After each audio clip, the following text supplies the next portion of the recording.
It's time to see if the big boys can take on ENCE. This Finnish lineup that go through 3-0, while BIG, they had to opt for the reverse sweep, having lost their first 2 games, and they weren't looking up to par. But it all changes now as we go into a best-of-3 scenario. Sean and Pimp, this is a game which can really probably go either way, right? Yes, there's a lot of similarities in their map pools. It seems like they both could play, all the maps in the pool for the most part, outside of their permabans. Yep. Hot players on both teams. Sergey, the #1 performer in the entire event, young kid. I think he's 16 years old. 16 years old. That's insane. I don't know. I wasn't that good at 16. I think maybe you were. And so I was actually pretty good. Yeah, you're pretty good at 16. Of course, Pimp is going to say that. Yeah, I'm pretty good. I can peaked when I was 16. I was playing in the second best team in the world, and look at me now. I'm sitting here with you guys. It's absolutely horrible. It should be an He's stabbing us in the back. Yeah, we just move him off the desk now. It's an honor for you to be here with us. Go ahead and try. Wow. Okay, the Danes are just delivering straight fire today, right? But now we're on a Finnish lineup. This ENCE guys, right? You talk about it. He's 16 years old, Sergey, but there's more to this team. We've got a bit of experience in there mixed in with some of the young guns, and they have came, they've seen, they've conquered so far. It's been a while since we had a Finnish team we could actually believe in, make some results, a Finnish team that would be worth, of acquiring a player like Sonny, for example, from Mousesports. But I feel this team have shown that they're capable of making good results. We have only seen them at these tier 2, tier 3 events, the DreamHack Opens and all that kind of stuff. They're doing pretty well. Actually, I think they won one of them as well, or got in the final in one of them as well. So they can play Counter-Strike to a high level. Yeah. Obviously, the first time we saw them really break through the scene was at Cologne, where they did a good showing, had a really, really strong performance. But I want to see it again here now, and I want to see it against a team like BIG, who's currently not in their best shape. I think it's safe to say that the game against Mousesports were 2 wounded animals, where BIG just happened to be the better one.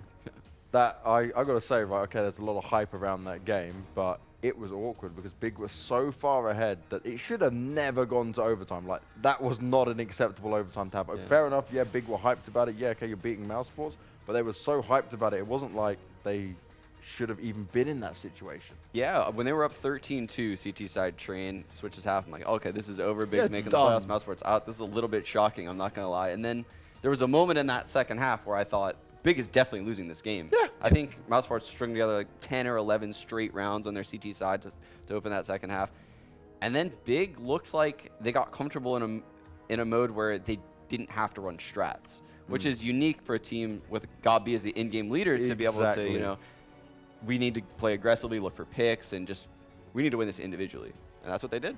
And we praise BIG on being that tactical, right? But sometimes they do kind of fall flat a little bit, right? Yeah. Whether it's the communication that we talk about, having kind of obviously Smooya in there now, forcing everyone to come back into the English side of things. But Smooya is one player that helped him get over the line, right? He loves a bit of fire. He loves maybe some sort of banter in his own way. Sure.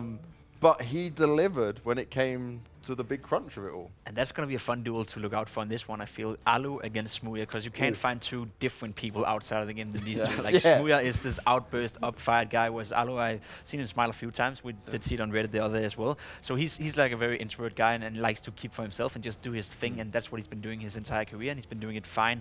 Whereas Smooya is a new kid on the block. He's still trying to find a place within this whole esports scene that he apparently hates. So it's going to be fun to see how these two are going to battle up against each other. I think both have tremendously skill with the AVP, and I think both players have the ability to take over a game and carry it for the team. So we're going to see which one of them is going to be the the dominating factor today. Well, this is one I'm truly excited to see. We're going to take a little closer look at the ENCE lineup.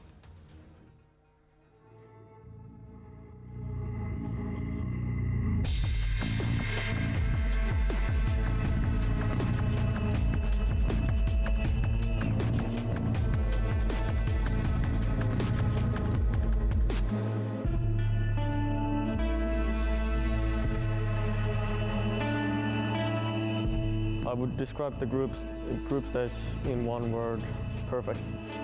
Joyful. Nice. Decent. Easy. Every enemy we got, we had a good preparation, and everybody was playing well, and we had a good game plan, so everything went good. We're feeling very good now. We are facing BIG on the first match. After that, we are facing Optic or Renegades, and then the final. Really confident. I think on the group stage, one important thing was against Imperial on T side. We lost a few crucial rounds, but we came back with good calls and just kept our heads cool and played our own game. Somebody is just going to go down through the edge of the smoke. The revenge of what happened just earlier. And now it's a strong after-plant position already. X7 will be there to find one. Sergey was just playing anti-flash there. And while we'll go peeking out, Excura manages a trade. He's still got that trusty CZ, but Tet's found another. It definitely isn't done by any stretch of the imagination, but they're still both trying to push it from the same angle. And I think Alexi B will have a strong position here if it's ever needed, because X7 is just shutting things down at his own. First game is big, they're a good team, but we have done our preparation and we think it will be a tight match between both of us. The atmosphere in our team is really good. Everybody is playing well and we're having a laugh and just having fun. I think no one scares us at this moment. We're just gonna play our own game and nothing is gonna stop us, I think. Our enemy should expect that it's going to be easy for ENCE. I'm slowly confident.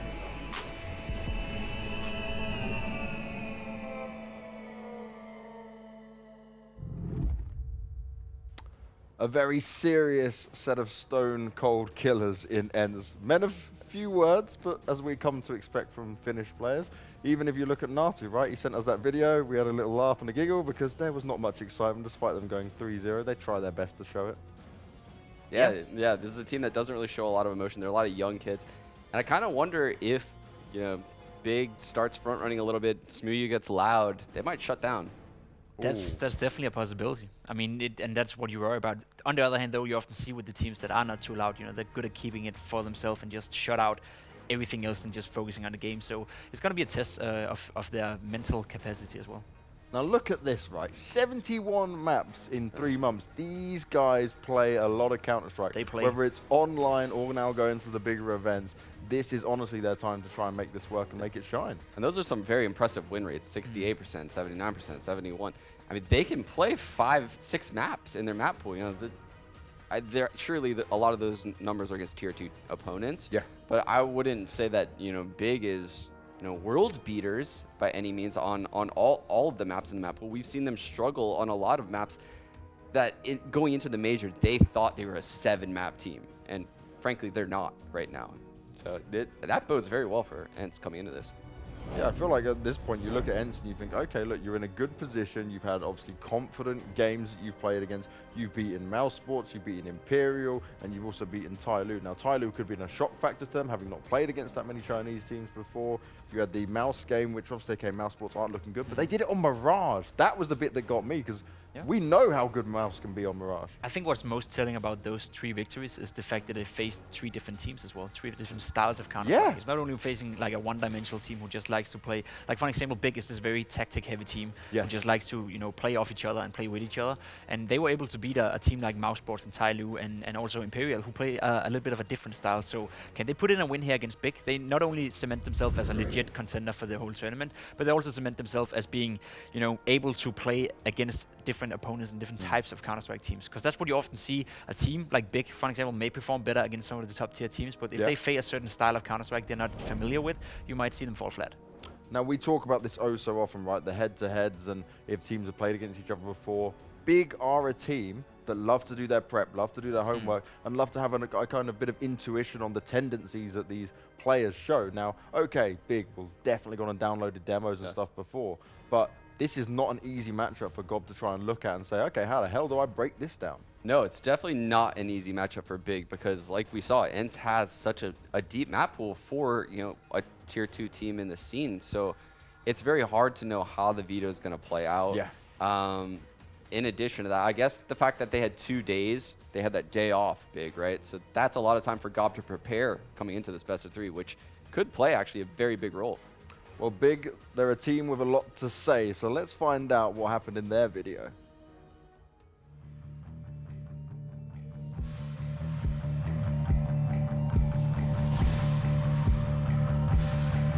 If I need to describe the group stage in one word, it would be roller coaster. My feelings about the group stage are really good, like really positive vibes. I think we did a great job coming back and also did a great job by doing like a good comeback after 0-2. we made it through, and we had the hardest opponent, I think, in the 2-2 game, Mousebots, and yeah, we made it, and I'm really happy about it, and I'm feeling really great.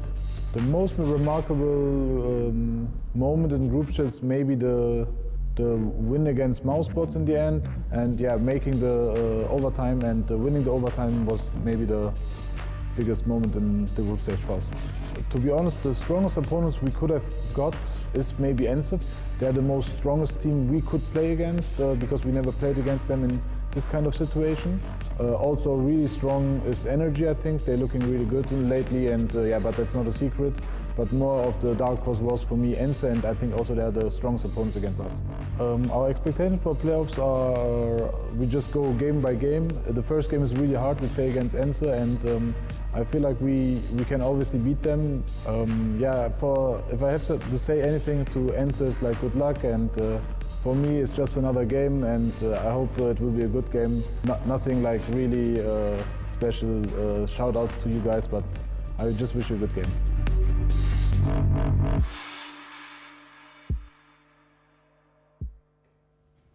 A roller coaster that nearly got derailed, right? Going down 2-0, they lost out to Fragsters on Nuke, which, let's be honest, should have never played a Danish team, let alone Fragsters on Nuke.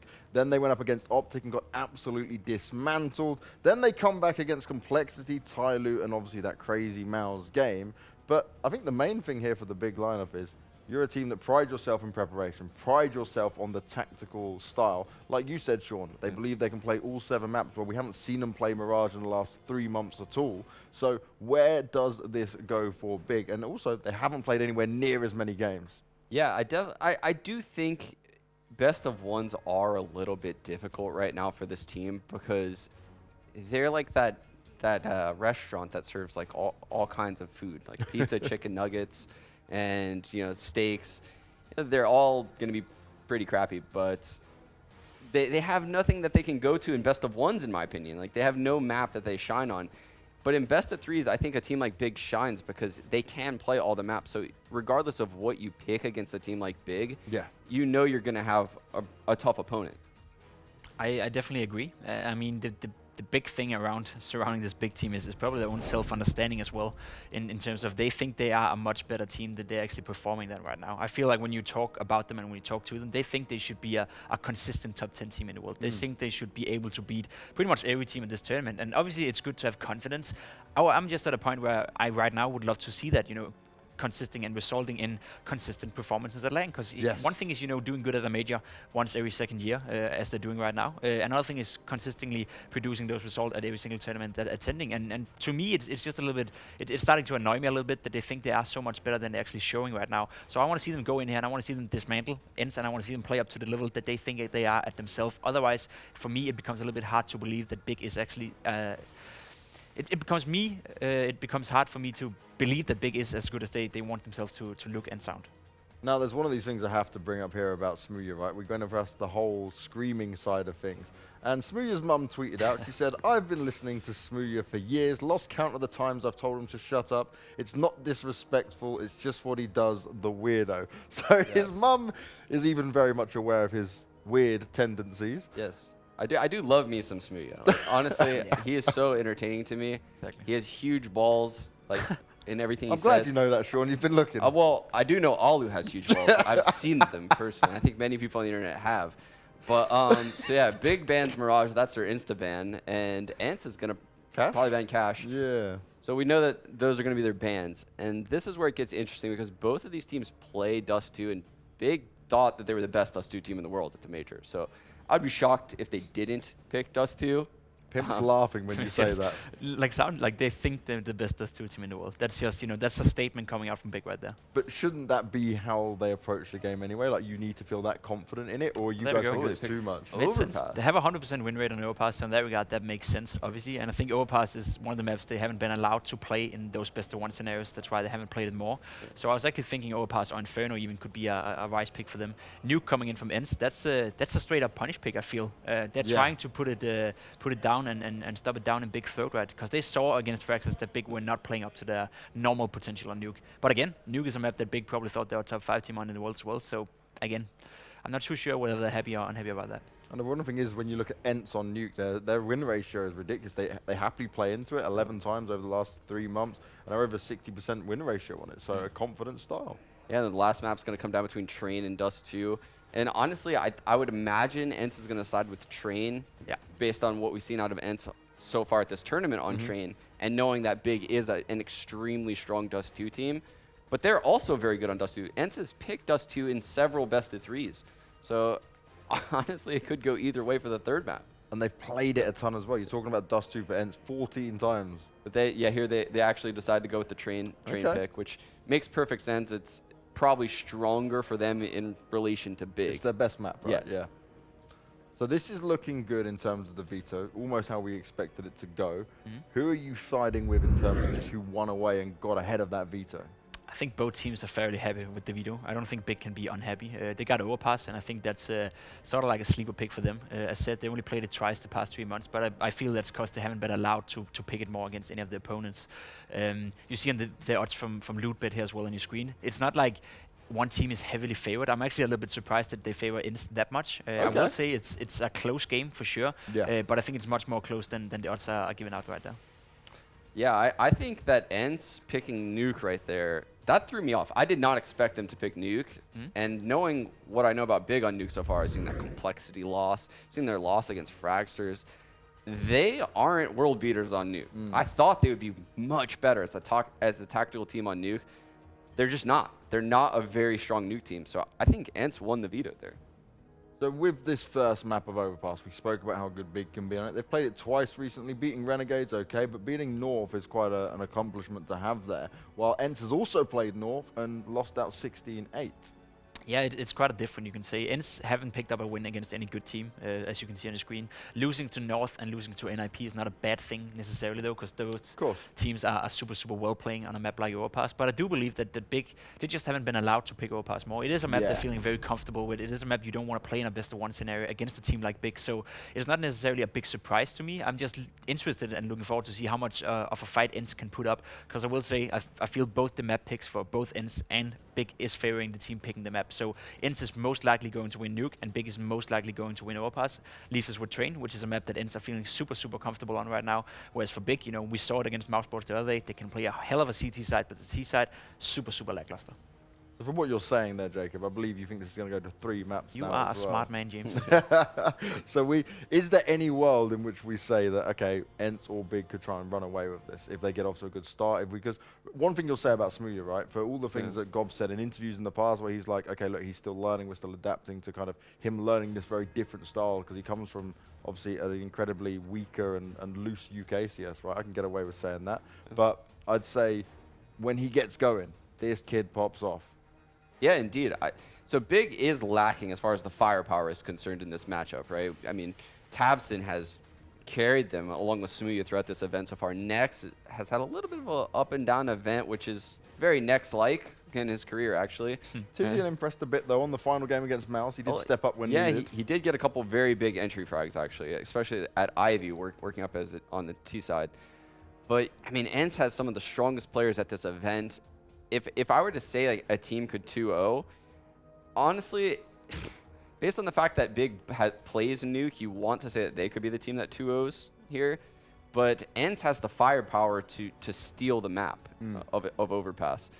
So it's a very interesting matchup. Like, I honestly don't really know what to expect. And that's exactly what I'm thinking as well, because I feel I've seen Big enough now to have an impression of what they can and what they can do. In that regard, I may not be as open to surprises anymore. Whereas for ENCE, I don't think we've seen them play at this level against these type of teams too much, right? No. They play a lot of online, as we already established. They play a lot of Counter-Strike, but at this scene, in a playoff game at LAN, we haven't seen them flourish that much. So I'm allowing myself to be positively surprised by ENCE, and I could see them win this 1-2-0. Whereas for Big, I feel I know what I get with them. A little bit inconsistency, Smooya yelling a little bit, and then maybe them winning the game, right?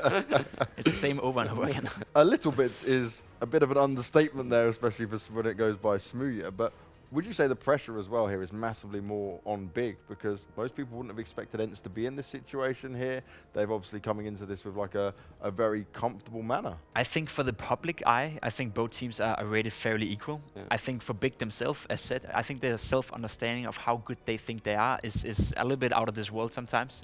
So I think they put a lot of pressure on themselves that is not necessarily needed. It wouldn't be a disaster if Big ends up losing this game, but to them, I am pretty sure it would. So Big is probably the guy with the most pressure because they're putting the pressure on themselves, whereas ENCE is fine by just, you know, getting here to a quarterfinal. If they beat Big, that'll be a great result. If they lose, they're going to keep on working on the project in silence, which I kind of admire from this ENCE lineup. Well, I know that if ENCE don't win this and they go out now, as soon as I see Nati when we get to Pro League, I'm going to give him some abuse and just rub it in on him a little bit. Sure.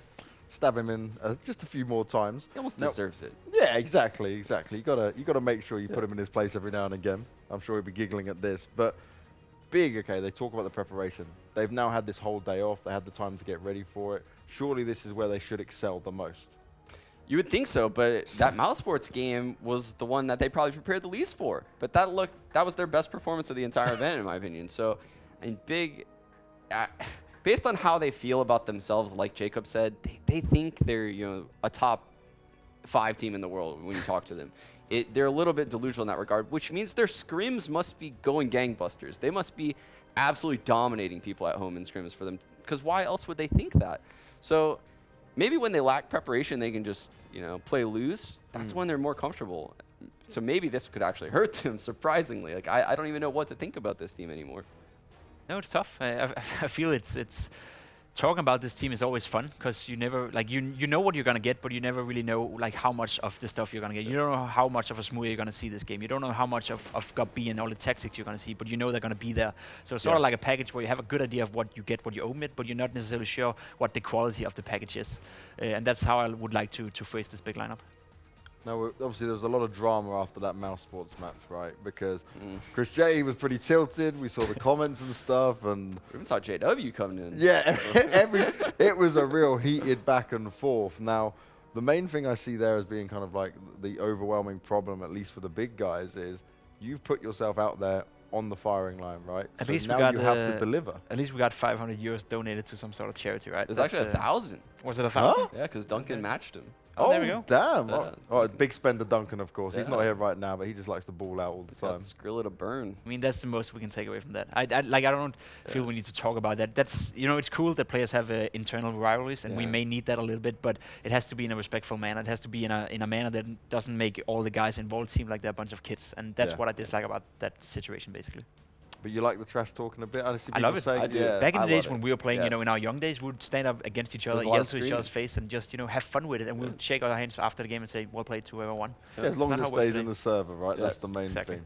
All right, so we're getting to that time. It's time to look at the predictions, and I think this will be a little bit more tough than our first game. So, Pimp, starting with you. Starting with me, I think ENCE is going to win this one. Yeah. I think it's going to go to a third map. I think Train is Yep. going to be where it's all going to be decided. I do think Big have the upper hand on overpass. They should be able to win this one. Seeing by the results and seeing by ENCE playing overpass, it wasn't that well for them. Whereas for Nuke, I think that's a fine pick for ENCE. I think they're good on the map. They feel confident on the map. Otherwise, you wouldn't go up against Big, who thinks to themselves they're one of the best teams in the world. And Nuke, obviously. Whereas for Train, I think it's gonna favor Alu. It's gonna favor the way that they're playing. Also, ENCE has a lot of stuff to look from. They can look that Mouse Sports game, you know, and look it up and prepare for everything Big was coming with, even the unorthodox style they used in the overtime. So they can't come with any surprises at ENCE, and I think that's why I'm gonna favor to them 2-1. Okay, Sean. Yeah, I think I'm going to actually go against Jacob on this one. I'm going with Big here. And if I were to put my CS dot money on this, I would put it on Big, James, where you can go ahead and trade skins and upgrade your skins over at CS dot money. Not just skins, but future. Oh, I like it. I like Yes. it. I might have to do that myself. But How I much? agree, though. It's going to go 3 maps. 3 maps. Yep. Okay. So far, everyone thinks it's going to go 3 maps. I'm going to go with Big based on just more the experience side of things. Again, believe it's going to go 3 maps. It'll be an interesting game nonetheless, but it's time for us to get into this game and see how it's going to go down. It's Overpass up first. Hugo and Tom, take it away. Thank you very much, James. And yeah, I think for me, this is definitely the most exciting battle of the day. I think this is going to be a good matchup. ENCE have really come out of the stocks just like running. Just they've been right out of there, blasting their way through all of their opponents. But The fact is, for me, I feel like a lot of the time when you see a team do that in the like early stages, a lot of the time there's a fall off when they get to playoffs. Like, I think there was a point even with Astralis back in the day where they go 3-0 and you're like, they're not going to win the tournament now. And it'll be like, they'd go 3-1 or 3-2 and you're like, yeah, this will be the one where they smash it. It was the same even in the major, they went 3-1. It's the same for underdogs though, right? ENCE definitely coming into this tournament, while they may have had high expectations, like on paper, they were not meant to do this. They were not meant to go 3-0. Like, you could have argued definitely they would have made the playoffs. I was hoping they would as well. Yeah. But them being a surprise definitely helped with this all being best of one Swiss, right? Again, it's very hard to prepare. You don't have a lot of time. The draws are done at the end of the day, and teams kind of go, oh, okay, here's our team. We have like 8 hours, and we've got to use all of that for sleeping as well. So not a lot of time to prep, which certainly hurts. Not one of the expected victors of the event, so other teams are prepping for the Mousesports, the Hellraisers, surprisingly 2 teams that got grouped. Yeah. So there's definitely that working out for ENCE. This is the test of their map pool, right? This is the test of the depth and whether they can do it up against a team that has had high highs. They get a day now. Like, there was obviously the day off, so Big have had a little bit more time to prepare for this team. So yeah, they're definitely going to be looking to see whether or not there will be any sort of counters or just decent setups. I imagine the veto probably went that way a little bit more. I do somewhat agree that this is going to be going to 3 maps. I think it's actually, well, if it's going to be a 2-0, I would actually lean over towards that ENCE side. I think if they can just surprise Big. Yeah, the thing is, though, that's another thing when a team does come out of the groups 3-0, is that the other team is now going to be prepared. Like, I don't think Big are going to go into this underestimating their opponent. I think they'll come in confident, that's for sure. I don't think we've ever seen Big not come into a game confident. But, yeah, I think the other thing to mention as well is that if you look at the sort of performers on Big during the first couple of days, like Tabson really wasn't there at all, and neither was Smooya. When it came to the last couple, they were the 2 best players in the server pretty much all the way through. So I think that's obviously a completely different scenario. They have had a day off. They've had some time to sleep, relax, and basically get themselves prepared for this one. Obviously, I think ENCE have actually have 2 days off. They get an extra one, obviously, for going 3-0. So there is a benefit there. Although you can work that either way, like whether or not they actually like just chilled out, relaxed, how much actual playing they did. Obviously, Big having more competitive games throughout. So yeah, it's arguable whether that's actually a benefit or a disadvantage. And one thing I think we need to talk about before going into this game is a big man, maybe not in age, but in power. It is Sergey. Right now, looking at the leaderboards of stats, Sergey is top of the entire event in rating 2.0, KD difference, damage difference per round, kills per round, 1+ kill rounds. I could go on. There's literally way more than that. So yeah, you've got an insane individual player and the youngest player at this tournament, 16 years of age, playing for the side event. So definitely keep your eyes on this man as we head into the game. As ENCE are looking to perform the most insane tournament run that we've seen from this team. Of course, they had a time at Cologne, but it definitely wasn't as successful as this, making the top 8 and maybe even making it further if they can find this victory versus Big. We do have a AAA long setup to start things off for the CT side. Big, lots of utility into this pistol round, as they always do. It's got B and Tizian. So let's see what they've got up their sleeves. Okay, it is going to be trying to make their way on towards Sergey. Now, will they expect the second player in the corner? That's the real question. Now, there's going to be a bit of utility looking to try and section them off, although it doesn't actually work too well. And already, what a fantastic start from the CT side. They found the first couple of kills. The push is going to be coming in on towards the site. Tabson has managed to bypass the majority of these CT players. The problem is there's a bit of a pincer now coming in. Alexi B already pushing forward. X7 will fall. And actually, the teams may want to try and run their way back in towards the B side. Got B not going to be able to do it, though, as Ariel will decapitate the remaining 2 players. And, well, an excellent pistol round coming in. I think that's another thing. Like, although it wasn't necessarily Natu tweeting it in this manner, he was like, oh, they're talking about jitters. I think that's more him than the team, because it seems all the way through this tournament that his players have been very calm and collected. I think it's a somewhat Finnish thing. I don't think I've ever seen like a almost erratic Finn, like someone who's been like, oh my goodness, I'm so worried about this. It's just like, yes, today I'm going to play some Counter-Strike. And it's like all the interviews we've had with Alexi B so far have been like, oh, did you expect to win? Yes. Like that's been it. So they're very calm. I think Natu's a little bit more panicky at home, but I do like genuinely want to see if there'll be a little bit more pressure on them today. Obviously into the playoffs, big tournament for them. Like over on the other side, the Germans, they don't have that same sort of pressure. Look at this, Tabson. He's liking that new Tech 9 update. He's bought it up. This is the first one I've seen personally, but I'm aware a couple of players from Vega actually bought it in their game against Gambit. So, yes, people starting to move over to that gun maybe on the T side here. I definitely want to see if tabseN can get anything done with it, because again, that you know, it's a little bit better, but it's not the old Tech 9 that we used to know. And I was about to say love, but I don't think we loved that gun. No, we just we just kind of put up with it. Ooh, Smooya. He looks for a pick on long, not going to be able to find it here. ENCE not playing as aggressive as the previous round. Apart from Sergey, he's pushed up on short here on that A bomb site.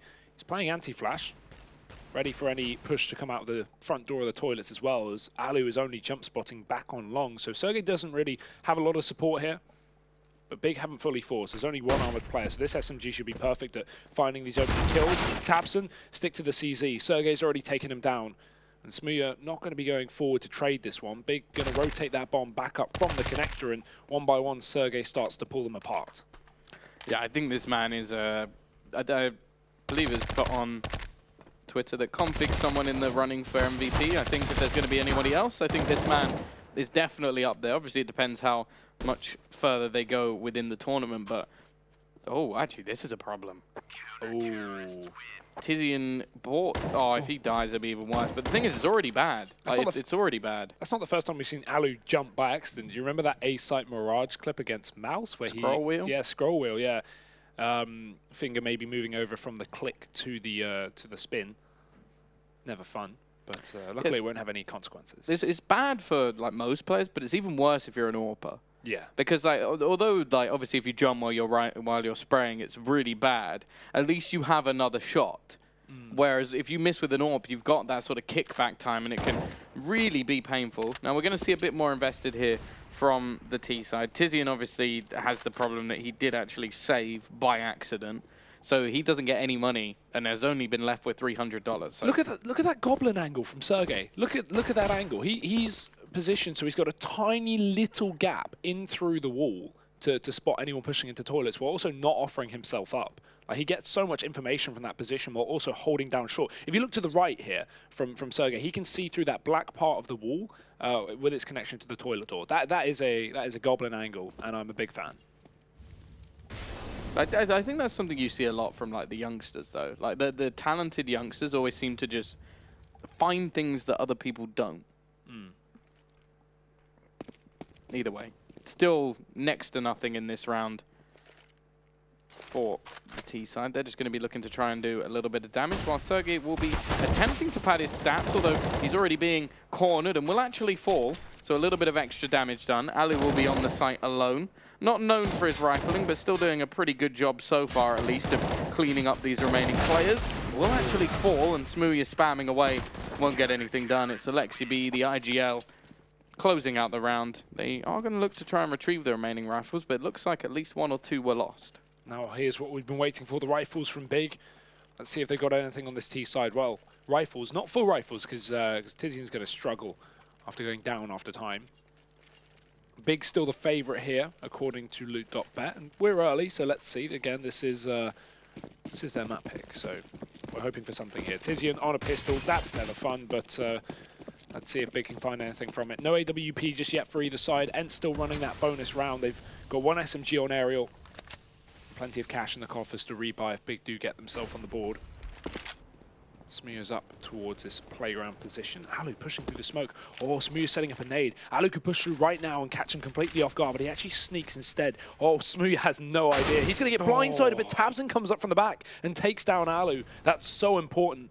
Great work from tabseN to be holding the back of his teammate. Not allowing that sneak up, and next is 1 HP. Look at the CT setup at the moment, though. They've just gambled solely on B. Like, you've got the quick rotation available from LexiB as well, but they've got it spot on, at least from where the push seems to be coming at the moment. Nice flashbang out. That will be right back into a 4v4. Obviously, TiZiN doesn't really have too much to play with. And the T's have now got to make the decision whether or not they actually want to gamble back. The fact is, though, the CT side may have sort of misread that. I think the 1 kill that they found, obviously going aggressive, not spotting out too much else, has maybe given them a bit of a false positive that there's going to be more over towards this A site. Boost will be coming in. X7 not going to take any further risk, but with the clock ticking down, it definitely looks like this is going to be a B hit from Big. Yeah, luckily enough for Big, there's no utility left on this lower bomb site, so they're not going to be smoked or mollied off. That Molotov on Alexa B going to be rotating back down, and ENCE have finally realized this is that B play after all. They're both flashed, everyone's blind. Next gets the kill, but look at the damage done to the side of Big. Considering the time's low as well, even though the frags are coming through, this is certainly winnable for ENCE if they can stop this bomb from going down, and Alexa B has taken another kill to make it even more difficult. It's just Aerial in a 1v1, and Next has exactly 1 point of HP. Aerial will win that fight. 4 kills in the pit with a UMP, the 1 SMG for the team, and he gets it all done. I genuinely think he might have done about 60 damage there to get all 4 of those kills, because every single person got tagged. Like, I think Tizian had 9 HP. I think it was Nex had 1. Yep. Then I think Smooya was on about 30, so that's where the majority came from. And then there was someone else like God B also had about 7 HP. So genuinely didn't do that much damage, but obviously it's so important to trade those kills back. Either way, we're going to have a problem once again for this T side. Don't have too much invested into this one. Just purchased up the pistols. They'll get the max loss bonus into the next round. Now, Alu, we're still yet to see his trusty AWP. He's going to go for an SMG into this one, and it's a bit of a dicey battle, but he wins it nonetheless. Yeah, there's no point pulling an AWP up against pistols, because if you lose that round, if the pistols overwhelm you, it's very hard to kill multiple players up close, and that's exactly what Big are trying to do on these kind of eco rounds. So ENCE playing things safe at least. That AWP should come through next round. I mean, it's very possible that they're just waiting for Alu to die, because you might not want to rebuy after all, and ENCE should be 5-0 up after this round, although Tizian's starting to make things interesting. He's killed Alu on that long flank through the connector. And a bit of a dink onto the A site as well from Big, but it will only go so far, because now we're starting to see these Ts fall apart.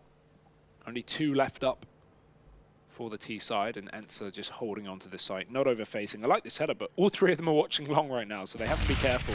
That nade's nice, but again, you can't expect too much to come out from Big in this round. Yeah, the bomb position is absolutely horrific. It bounced up on towards the site. Ooh. No shot from Smooya will at least be able to take down 1. He's very low on HP, however, and well, it's going to be X7 and Alexi B to just close things out. So still 3 players survive. Obviously only really, I think, an SMG and a rifle lost.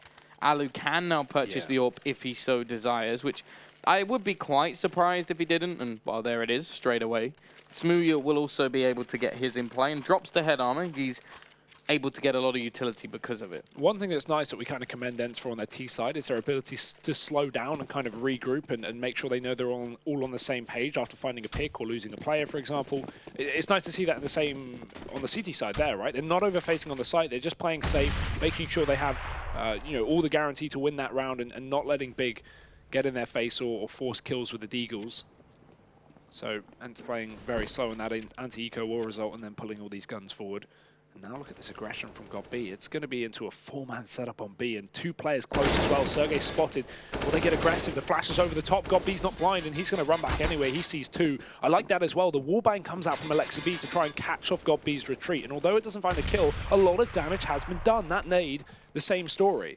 So he's down to 20 health. Nex is trying to fire on back with his utility, and while it does find some success, Big have still yet to get a pick. Very focused outside of this B site for the time being, but again, these heavy stacks from ENCE early on in the round. They've got 3 now. They are falling back, maybe setting up for more of a retake play with Big going for these smokes. They're dedicated. Alexi B a bit more to the site, but yeah, they're not taking too many aggressive faces here. They're trying to use the boost up. And again, it's a situation where they've done a lot of damage, but they're yet to find any frags. X7 will be able to find one. Alexi B around the barrels, has to be careful, and is actually going to peek back in and through the smoke, manages to find another. It's a nice hold on the B side once again from the CT side, and while God B's so low, I think it's down to just Smooya to try and make the play here. God B, though, will be able to find 1. Oh. Actually gets the second as well. I'll prove myself wrong. That's fine with me. It is left into X7, the only one anywhere near the site, but look at the time. They have to go for something here. They need to get that plant down, while X7 is just managing to avoid all of these players. Nice shot from Smooya, though. He will be able to get the bomb down with seconds to spare, and God B, 3 HP, 3 kills. Why not? He is saving the day there for Big. I mean, an unlikely hero, as you said, given the health left on him. That is ridiculous. God B's been massively improved in the last few months from an individual perspective as well on this team. We've been seeing him top frag a number of games, which in the past I don't think he was ever commended for, right? He's always been the big brain, but never really the big fragger. But now he's actually been showing up recently. Now he's just the big B. Yeah, nice to see.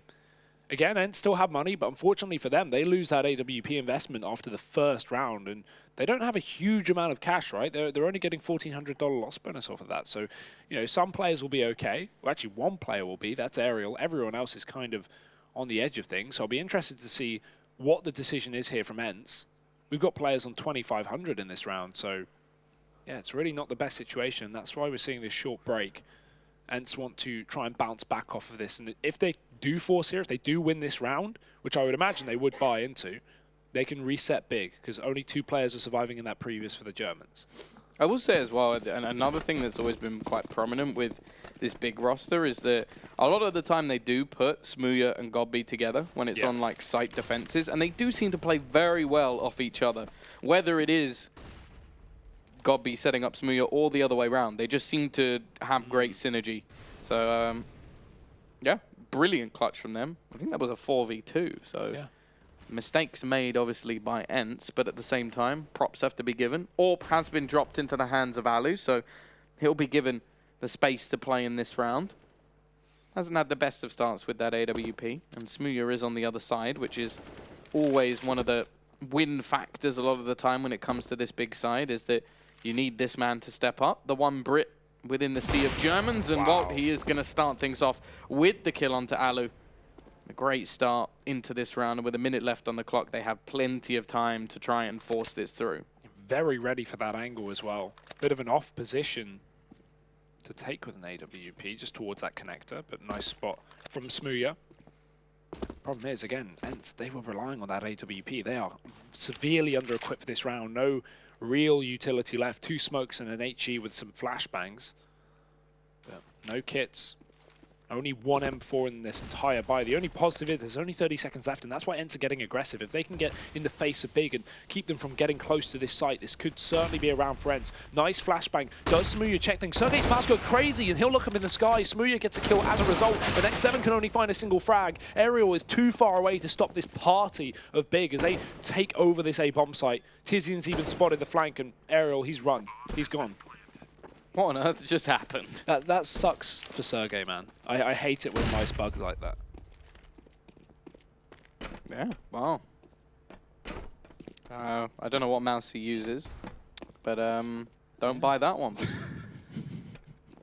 I don't think we have any sponsors for peripherals anyway. Well, so maybe ENCE do, so you might have just, you know. It's not my problem, is it? Just maybe lost them around. Potentially, Is it worth it? That's the question. But yeah, don't buy that mouse. That's a conversion for Big as well, with 4 players alive. Definitely a round that they kind of needed, right? That could have been a complete turnaround. That's very close. A complete turnaround for ENCE, and if they won that round on the CT side, they would have broken Big's economy, who only kept 2 players alive. Now it's double that, 4 on the T side. 3 kills from Smooya in the round as well. Definitely him coming to life to open up this game. And that's important, right? Because, again, if Smooya starts off badly, it's very likely that, you know, it's very hard to come back from that. A very emotional player, I think you could say. So good to see him at least kicking off on a good start. Yeah, kicking off in a good way. Yeah, you know what I'm saying. But either way, we are going to have an aggressive push in towards middle from the CT side.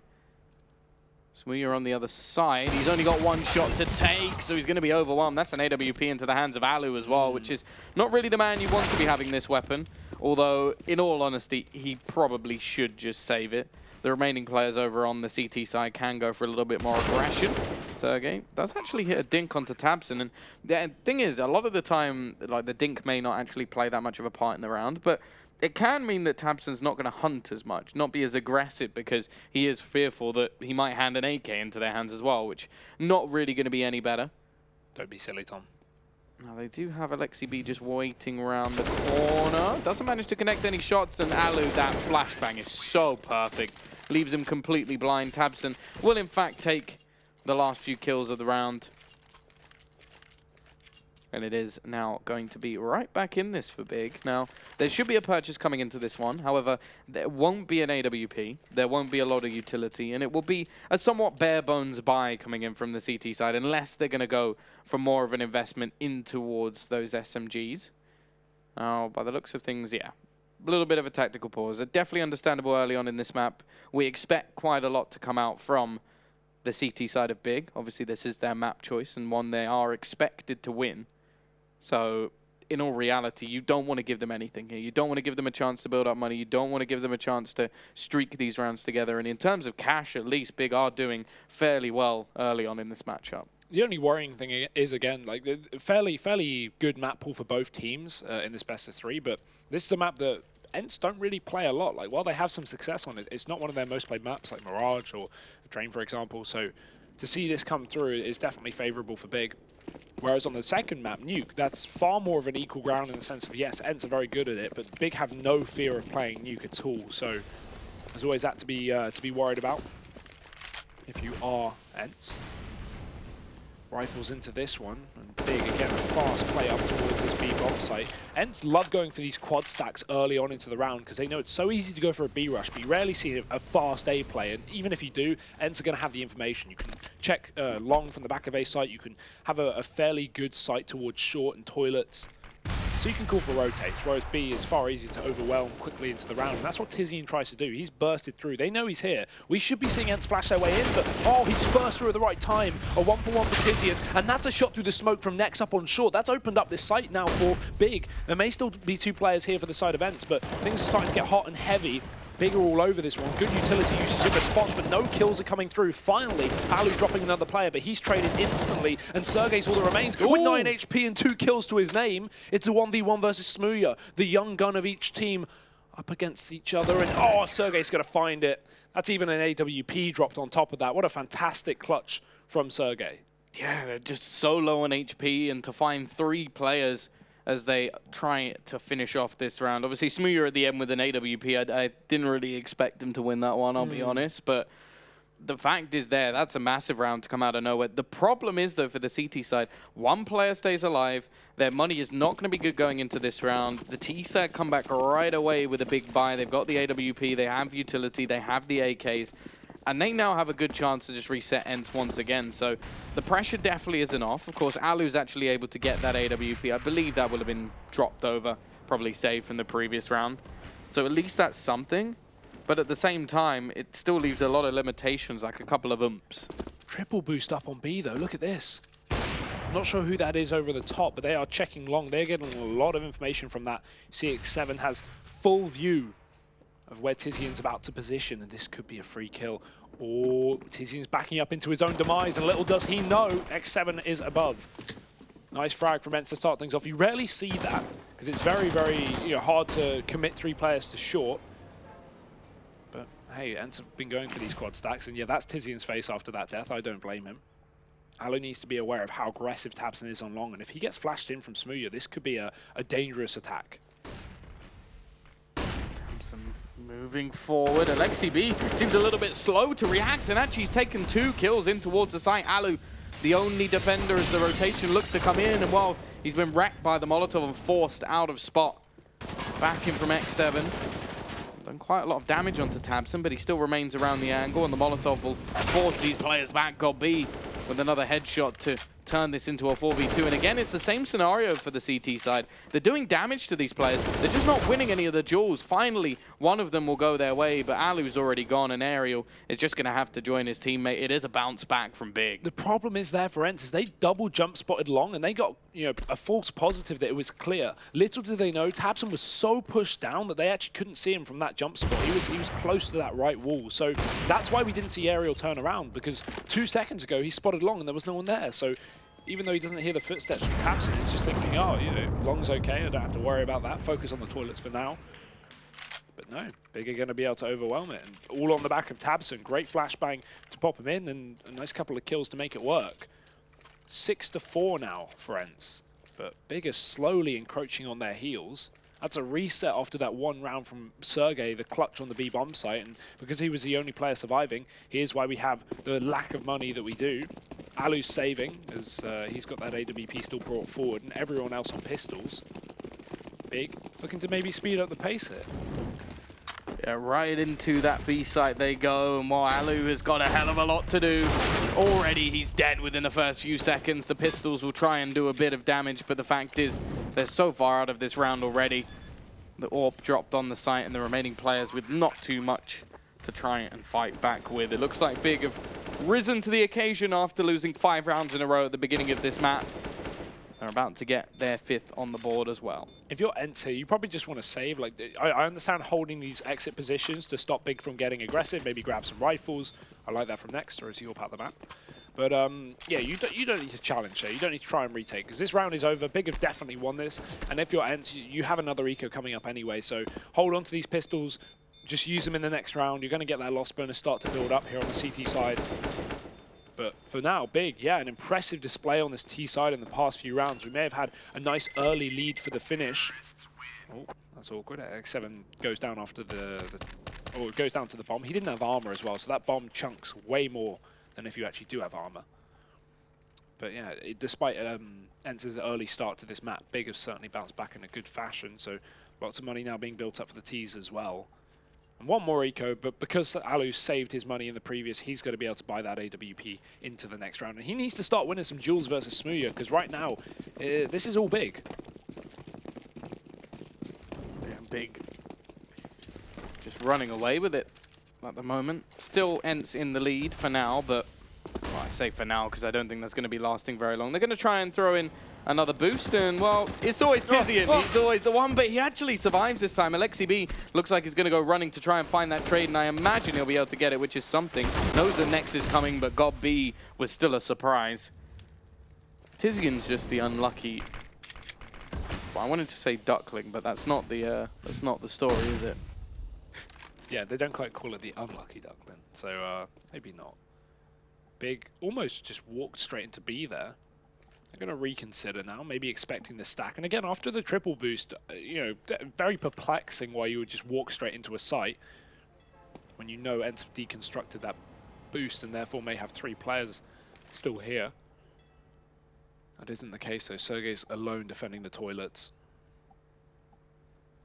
Big are just taking their time, setting up utility, few nades left up, still plenty of time. They will be walking back in towards B later in the round, in fact, so waiting for ENCE to maybe readjust his setup, maybe rotate a player off. But they're going to hold for the time being. I feel like in this round, I wouldn't be surprised if ENCE just, you know, I'd like to see them just rotate Sergey down or rotate these 2 players up, just commit towards a site, because you need all 3 players hitting their shots if you're going to win this round. Otherwise, it's probably just going to be a mop-up, and that's exactly what it will be for Big. The site opened with ease, and the round closed just like that.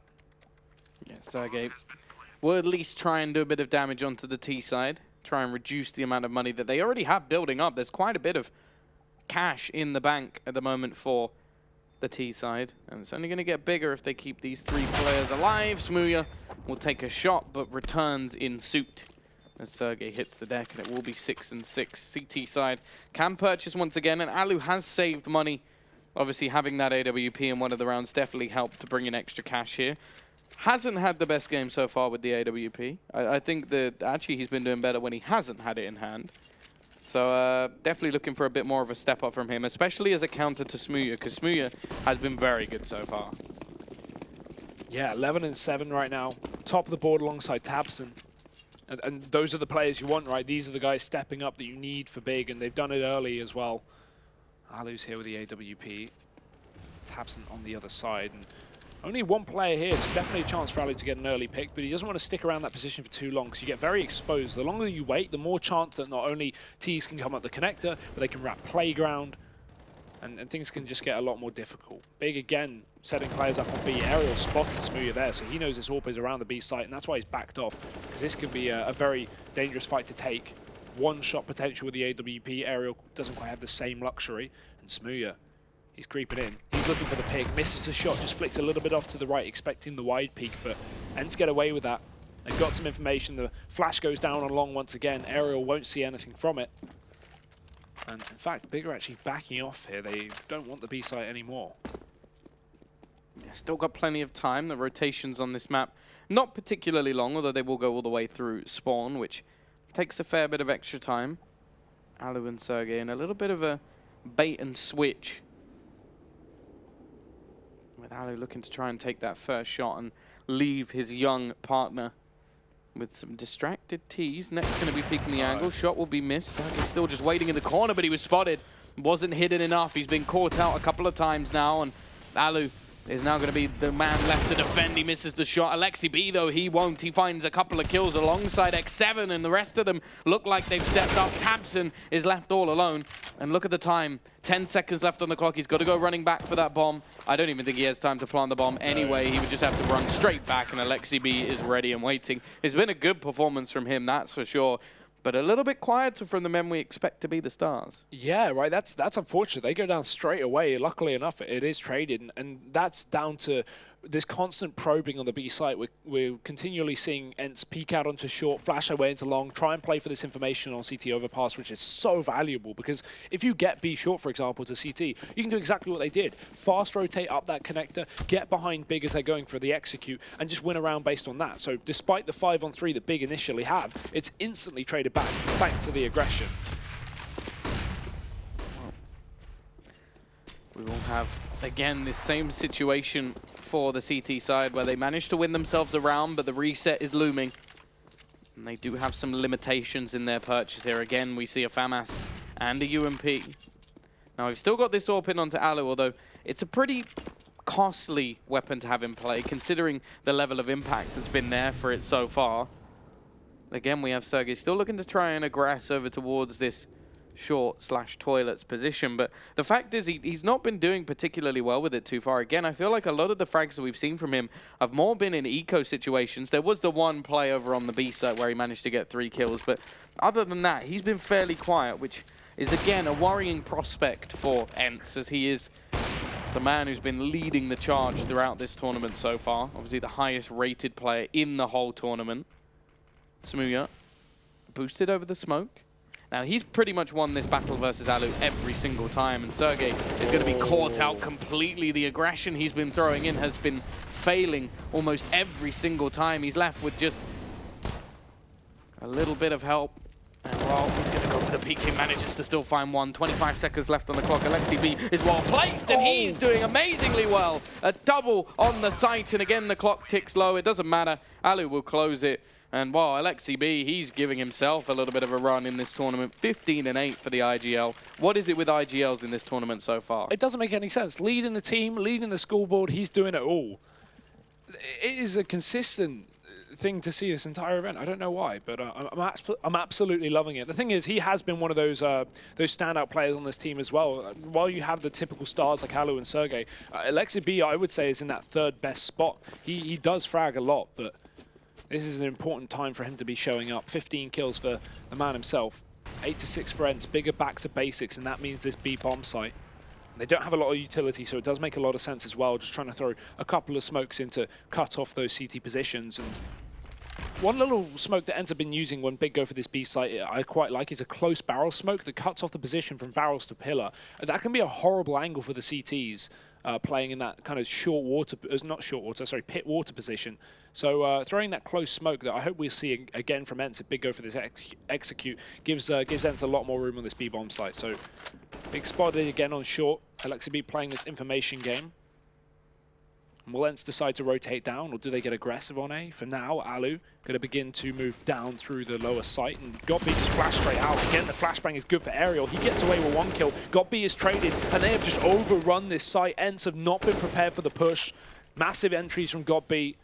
Now just Alu and Sergey left up. And we'll go in onto the site, and we'll do a bit of damage once again. Alu trying to push his way around, although GotB is holding the angle. Nice no-scope through the wall. Already manages to bring it back into a 2 versus 2. Sergey rotating in, picks off another, but it's the trade back from Tizian into the 1 versus 1. A crucial round to end the half, as it will be the peek in from Alu, but he misses the shot, and Tizian will be there to put him down. It's as close as it can get in this first half, and now Big moving into the CT side of their map choice. I feel like they'll be feeling pretty confident. Yeah, 7 rounds on the T side is fantastic, but we will be bringing you that second half in just a second after this commercial break.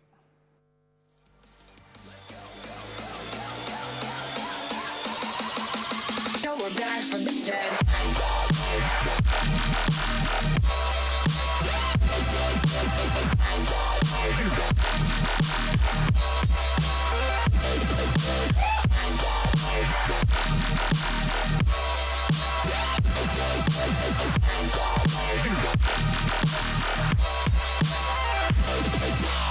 We're back from the dead.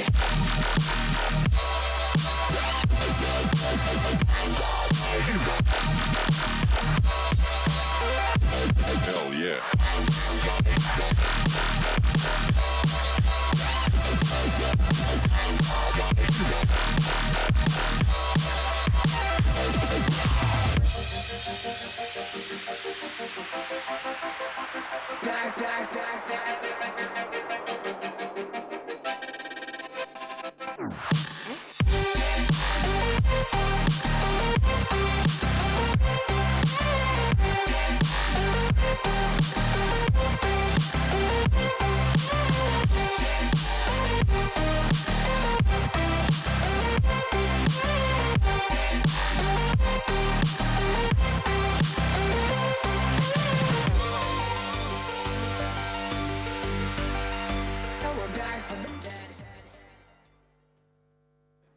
Welcome back, ladies and gentlemen. It is as close as it can possibly get after the first half as an 8-7 scoreline ensues as we move into Big's CT side. Now, 5-0 start for ENCE quickly diminished after 6 of the next 7 rounds went the way of Big. And now we get to witness whether or not they are going to pull off the full turnaround and take us to Nuke with map advantage. I wouldn't be overly surprised. I'm pretty sure that's what the desk predicted as well, that this first map should be going the way of Big. And, well, yeah, then we head into Nuke, which, of course, is Hugo's favorite map. I don't know why you say that. I like Nuke. I don't. You're weird. I like watching it. I don't like playing it. I wouldn't like to observe it. Okay. Oh no, I think. But watching it is fun when you have good players and know what they're doing. It can be a bit of a mess with the map, but yeah, fun map. However, this one definitely is exciting too. ENCE in the lead, but only just considering they've played the CT side. Big have done a fantastic job of showing us what they've got in this terrorist half, and Tabson, he may get caught out here because it's a fast connector play. They're running up, so they check the corner, yes, but Ali's already lost his head in the meantime. Aerial with a quick trade, and grabs himself a USP to try and encroach on this A bomb site where GodB sits alone. He's calling for that fast B rotate, but he couldn't be more dead. Sergey with a double dink off the back of the Glock, and Tizian in the corner gets jumped on, pounded here by Aerial. Again, it's equal trade to Big, pulling it back to the 2v2, and look at this push up from X7 to cut off this B rotation. Yeah, this is going to make things very difficult, although if they do have Heaven control, it could be a bit difficult to actually cross over to the other side. I like this, going back around through Monster just to try and make sure that he can't be picked off on the cross. It seems like there's a decent idea, and Nex is just going nuclear in this pistol round. He's found himself 3, and Alexi B won't stop him either. 4 kills. You can see the coach going nuts as well, and I don't blame him. That's a brilliant round from Nex. Yeah, that's insane that he actually checks that spot as well. Very aware of the possibility that X7 could have pushed up.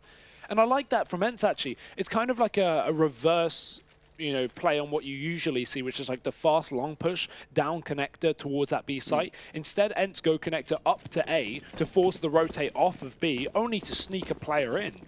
But unfortunately for him, it doesn't work out. Nex is 1 step ahead and 4 kills ahead, in fact, as well in that pistol. Now we have pistols for the finish. CZ's P250 and a Deagle or 2. Big, obviously, on that second round buy. It's never great as a CT side. They've got 1 rifle on Nex, but everyone else, well, 1 M4, everyone else is kind of unequipped in that sense, but they're still better off than that of these T players. A slow crawl up towards this A site for now, though, for ENCE. And Tabson, he's alone in the toilets. He's got GodB on the site to join him here with the MP9. In fact, we are going to see a bit of a rotate as well from Nex back up towards this A bomb site.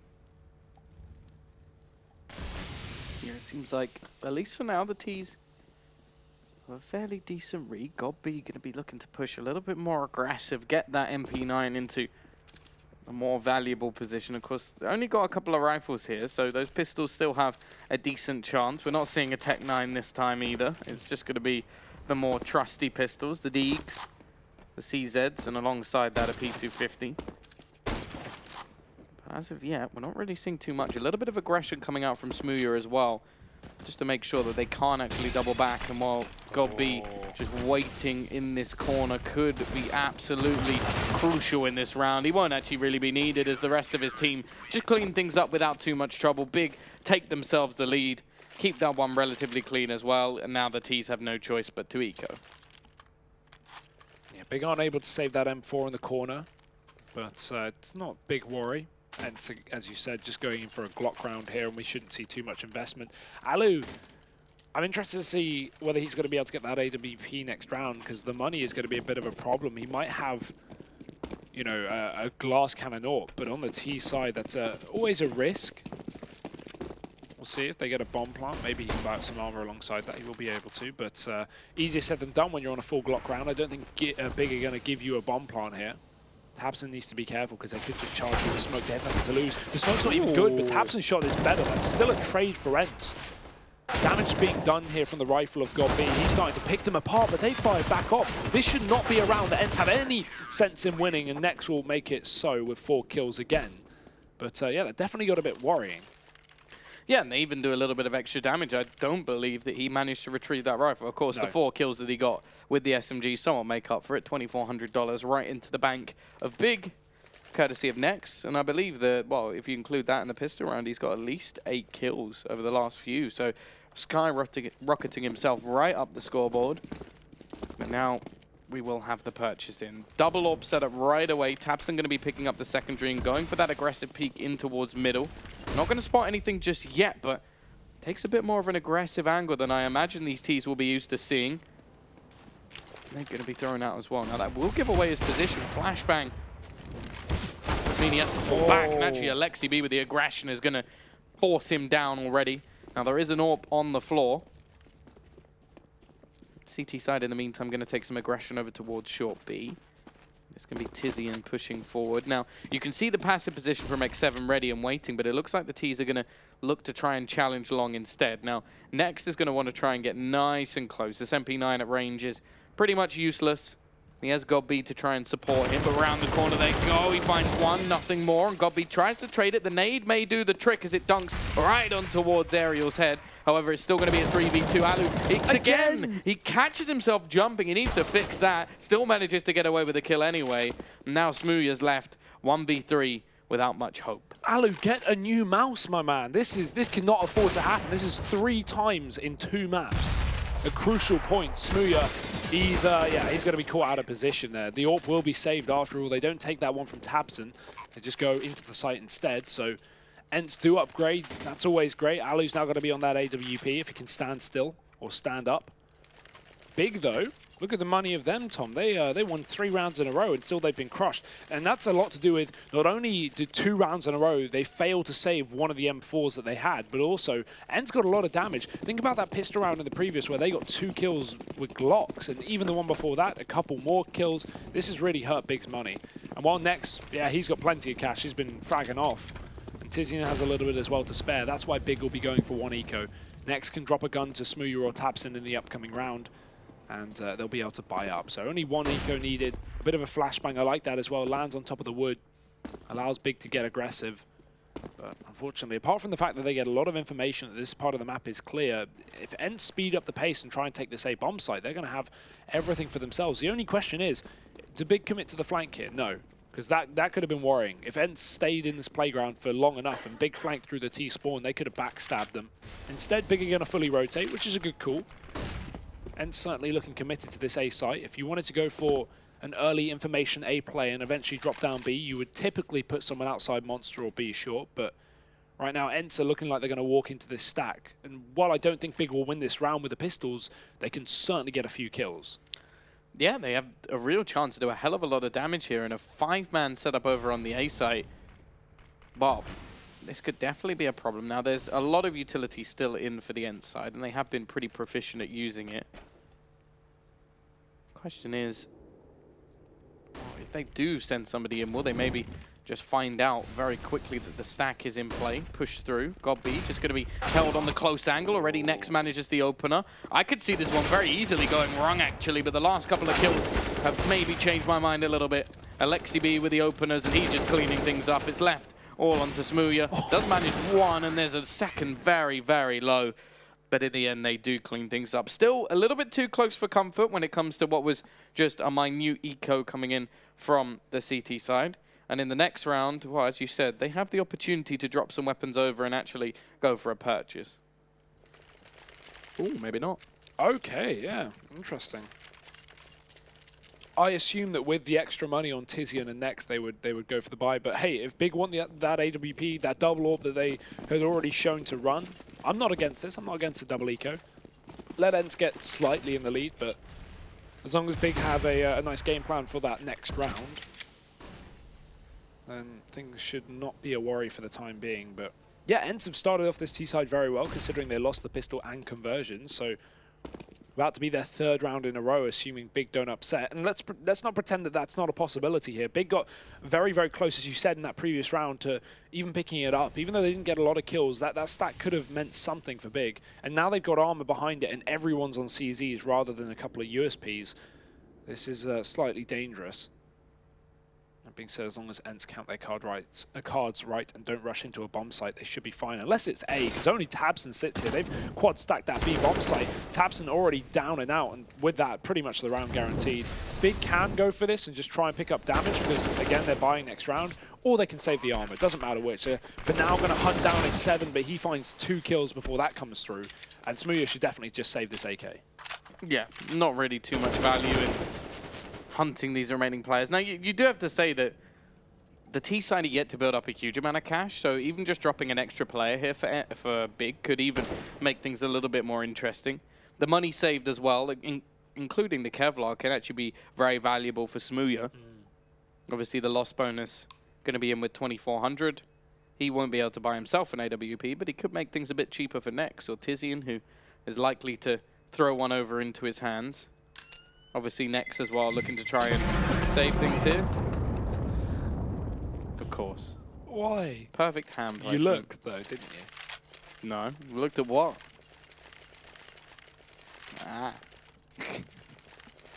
20 kills for Nex, in fact. He's having a great game. Again, he did get 8 in the first, I think he got 9, actually, because he got 1 on the second. So he got, 9 or 10 kills in the first 3 rounds of this half, which, yeah, that's definitely helped. But always nice to see.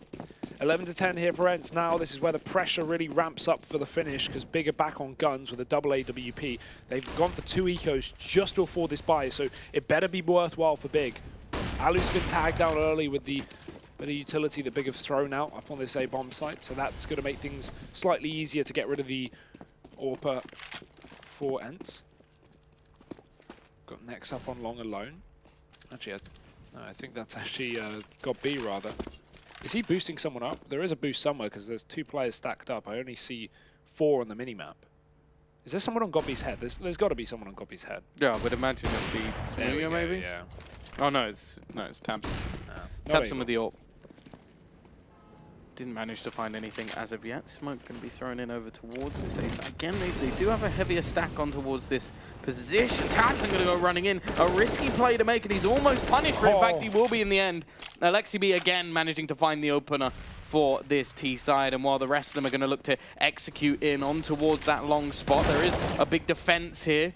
Godby taking some damage, but he has support from Nex, who's been excellent in the last few rounds. In fact, he's carrying it on. He's got 3 kills in this round. Smooya's there to close it, but it's Nex with, again, a brilliant round from him. He's currently sat with, what, 23 kills now?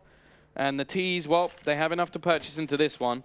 The CTs will have no trouble. Really good smoke from Big there. They don't do the traditional deep short smoke or close toilet smoke. They throw it in between toilets and short to kind of cut it off by the flower bed. That allows Godby to play inside the toilets and get kills in the toilets while also not being exposed to players pushing up short. You see, I think it was Ariel tried to kill Godby by wrapping short, but Nex just has the angle onto him because he's on the back of the site instead. So that's a really nice way of kind of sectioning off that A bomb site and taking toilet fights without being exposed to being wrapped from behind, because your teammates have got your back covered. So yeah, good setup from Big. Not seen that smoke there before or anyone kind of play around that. So again, Big still coming up with cool ways of taking fights on this A bomb site.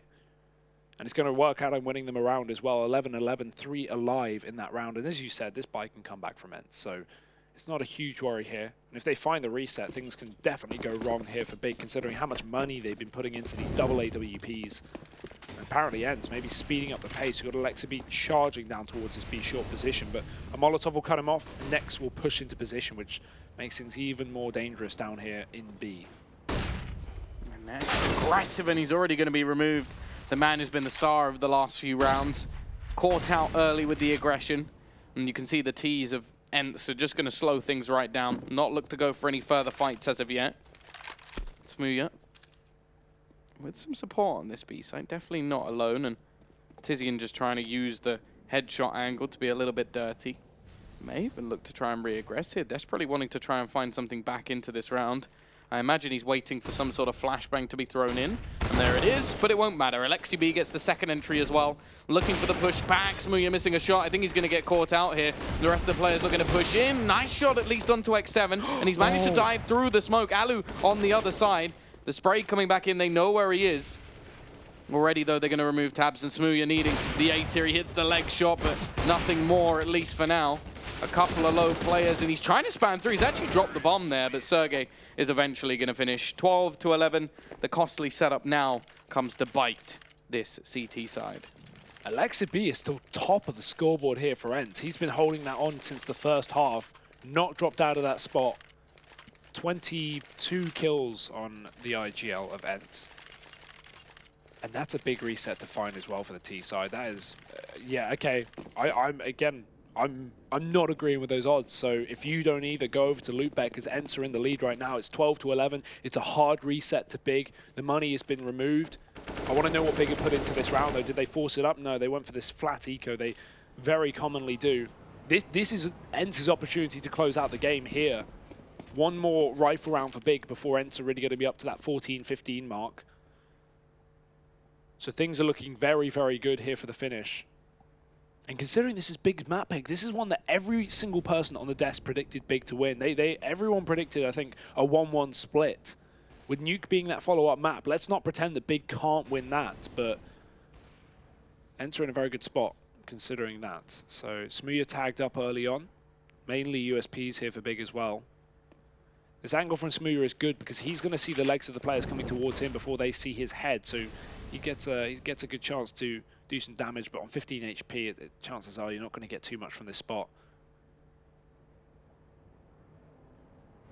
In fact, he realizes that as well. He's going to reposition towards the connector, and Sergey takes that fight. Easy kill for him.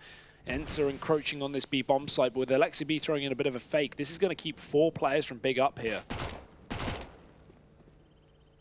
They've got B, same position as before, and this time it will be checked for.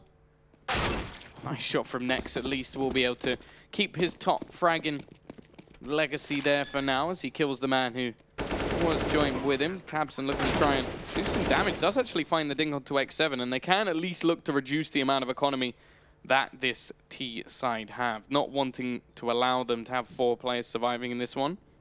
Tizian has at least retrieved himself a Mac 10. Now, although in most scenarios this weapon not very valuable, here if he can get a kill, if he can get an extra $600, that would be definitely worthwhile. Unfortunately, Aerial is more than ready, and it's left all onto Next. Just hoping that somebody hands him up a kill on the exit. Shouldn't really be happening, and Aerial will even peek into the angle and finish him off anyway. It's not going to be the best of buys in this round for Big, however, but it will be a buy nonetheless. Yeah, that double up is no longer going to be a factor, but at least Tizian can drop one over to Smooya. 24 kills for Next, man. He is really going for it here, but they're going to need some serious heroics to bounce back from this round, because again, as we've said, this is the last buy from Big before ENCE hit 14, and then potentially 15, depending on how Big choose to invest, because next round they're only going to have 2-round loss bonus. 3-round loss bonus, sorry. So $2,400 plus whatever they have saved, which is right now nothing. So kills really do make the difference in terms of getting a little bit more money. I'm expecting if Big lose this round, they eco the next. Again, considering how close they are to 15, that they could play for that OT spot with another 4 rounds. But yeah, they would rather just not be in that position, rather just win this rifle round, take a 12th, keep things as close as they can get. As Bomb spotting B early, but rotating back up long, and that's exactly where Alexi B has found himself. There is only 2 players with head armor for Big, so this could be a very, very nice push from Alexi B if he can find some quick kills. Got B flashing in. Next, potentially going for this peek. He only jump spots, but here comes a utility for ENCE. Already going to force Nex back off the angle. Tabson will be there to get the opener, but Alu's very quick to trade, and while Tabson falls Nex, again with a lot to do, left in the corner as his teammates fall all around him, and you almost have to wonder if it's worth going back towards the B site at this point. They do have a lot of control. Nice shot from Aerial will pretty much put this one to bed as Tizian, left with 15 HP, is going to try and get himself back in here. Alu has also switched over to the rifle just to make sure that there's no chance for Tizian in this scenario. Looking like the 14-11 is on the board. And ENCE just have all their bases covered in that round. Let's compare that to Big going for the A executes in the first half. When they did that, do you remember that CT round where ENCE just flanked Connector instantly, came up and killed all the big players from behind despite being in a 3-on-5? In that round, we had X7 playing late party. So when Big rotated back up that Connector from the B site, again, they've been so aggressive on short, X7 kills Smooya, he takes the attention away, and therefore ENCE can just focus on killing the players that rotated through CT. So nice to see ENCE watching that flank, making sure that... Oh, okay. Ali didn't know he could not survive there. But nice to see ENCE at least covering their back line, not allowing Big to go for those long flanks, and that will win them the round. 13 now gone 14, and this is a horrible position to be in if you are Big. Yeah, they have the AWP. They've handed that over to Smooya. The loss bonus will be at 2,900 in the next round, but still not a good position to be in. They'll be left in a bit of trouble. They're going to hope that Smooya can somewhat save them here, but it's looking like the T's are going to pick up the pace and go running in towards that B side. There's already 4 players here, however, so they've got to be a little bit careful. It does seem like wherever ENCE go, Big are prepared. However, they have slowed things down a little bit here. Aggression as well from Smooya. He is alone over on the other side of the map. So although they may be pushing into the stacked of the 2, they have avoided that AWP at least for now. Boost will be in. We saw this in the previous. I think, was that headshot through the wall? Yeah, it must have been. I've never seen 96 damage from a Deagle shot. But that's just unfortunate. Yeah, right? That hurts. Alu going to be left on 4 HP. Not been the best of games for him, but luckily his IGL, Alexi B, is still leading the pack. Only man in front of him is Nex, who has been excellent so far. Bit quiet from Sergey. I think we've come to expect an awful lot from him. And on the other side, well, Smooya's leveled out. Nex is actually the one leading the charge, and we haven't really seen anything from Tabson in a little while. It's been quiet on the CT side. Again, we haven't had a lot of buy rounds from Big. The couple of times they have with maybe those double orbs, Tabson's been caught through smokes or retreating. You know, he got killed up on A party, got killed while trying to re-peek on A short. But look at this speed from ENCE. They're just charging this B bomb site and got B. He's taking a frag. Not going too well at the moment for ENCE. The full force of the CT side is here, and while a risky plant from X7, he does not have much HP to survive here. Will be able to get it down. Looking for a little bit more, manages to kill onto Nex as well. Alexi B gonna go pushing, but it doesn't matter. X7 has just cleaned up everything. He was low on HP. I believe he started all those battles with 22 HP, and he finished them with that as well. 15-11, ENCE 1 round away from taking their opponent's map pick. Then they go into their choice of nuke. And while spoke about how well they did in that initial stage, it looks like they're coming into the playoffs with a similar mentality. That's a huge play to make from X7 as well, because again, Ali was 4 HP in that post plant, and you know, if X7 goes down, chances are Big win that retake even with pistols. Really nice to see some confidence in the ENCE camp there, despite the lack of health. Smooya back in this position once again. He's actually got support as well. Nex has moved in to be short as Tizian defends long alone, and that could be a horrible position to defend defense versus B bomb site, but they actually will long rotate back. I wonder if Smooya can hear these rotations. I'm not sure about that. He may get a bit of information from that, because Tizian's already started to back off of that B site, and Tabson's ready watching the connector. Gotta be careful though, because they are going to go rotating back. Obviously, he's got God B ready and watching long if they do go through that angle, which He's got a FAMAS, so I don't really expect him to win any duels here already. Tabson going to be missing that opening shot and will be smoked off. And they're going to go down in towards long and actually takes a chunk off of Aerial, who has been good over the last few rounds. He's currently sat 20 and 15 on the scoreboard. Well, they are just going to sneak their way through long. They've got to be careful because Tabson's around the corner and that's the bomb. Oh, no. That's a solo peek with a bomb. That's a mistake from Aerial. Alexi B has gone pushing in towards the site, but Tabson's trying to make a play. X7 and Sergey, however, have managed to find a couple back, but they got 30 seconds. They got to get that bomb. They got to go fighting for it. They need to get rid of Tabson here. X7, is he going to be caught with an aid in hand? Yes, he is. No. And now, while the clock ticking down, they have to just steal this bomb away and then go running in towards the site. And look at Tizian's position. He may not be performing so well this game, but he's in a spot to win big the round, keep them in this map. He's close up, the smoke allows for the cross, but Tizian can still dive through. 7 seconds left. He's going to start creeping around the back. This plant, it needs to come in right now. It's too late. They can't plant, they can't win the round. Can the T's at least finish off these remaining players? That will be the silver lining, but definite mistakes made there. That aggressive peek with the bomb pretty much threw the round away.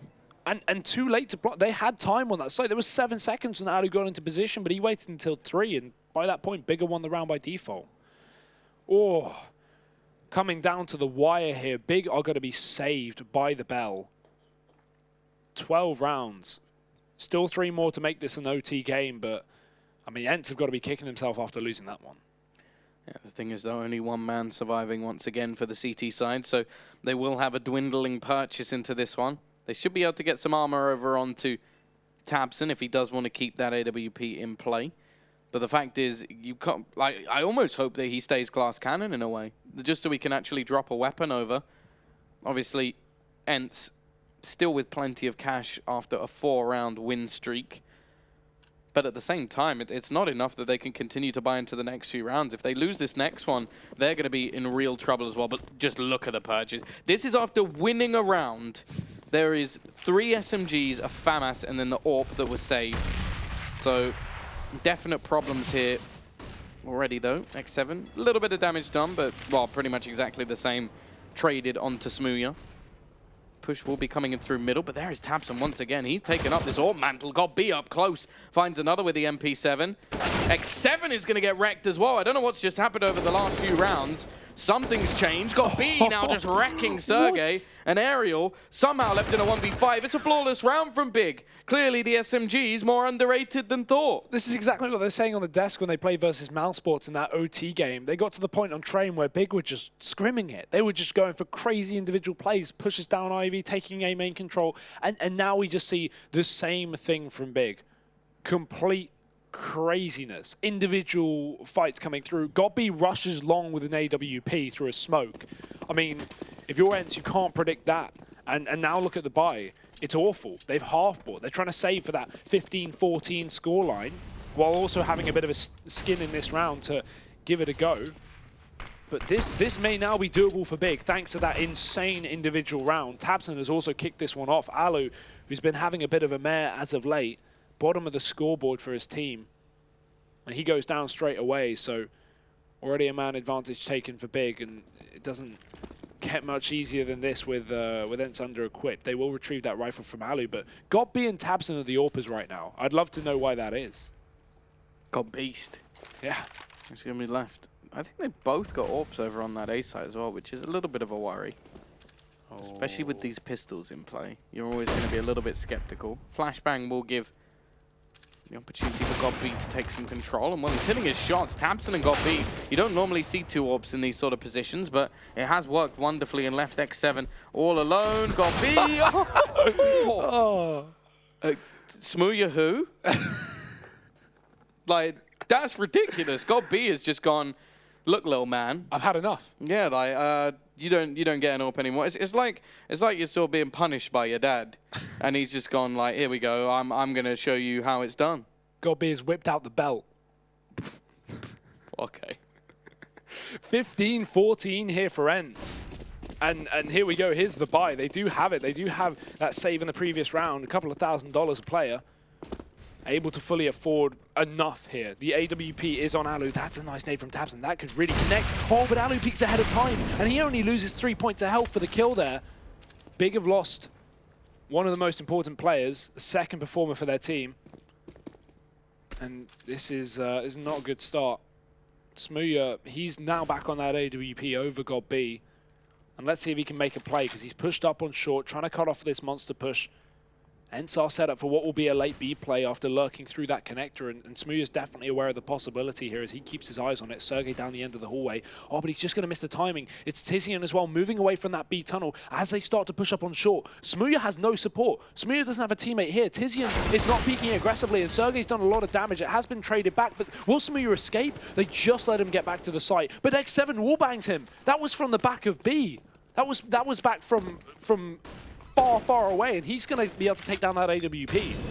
Already a problem. Tizian needing to step up. He's got the support of Nex, who does manage to pick off one. Nade may even finish off another. It's going to be close, but in fact, Sergey just about survives. Nice shot from Tizian, though. Gets a second as well, looking for more in towards this site, but Alexi B puts down Goppy, and it's left all onto Tizian. He finds all of them. It's going to overtime. This man was quiet throughout the map, but he picks up 4. The bottom in the server winning the 1v2, 4K on that B bomb site. What an incredible clutch from Tizian.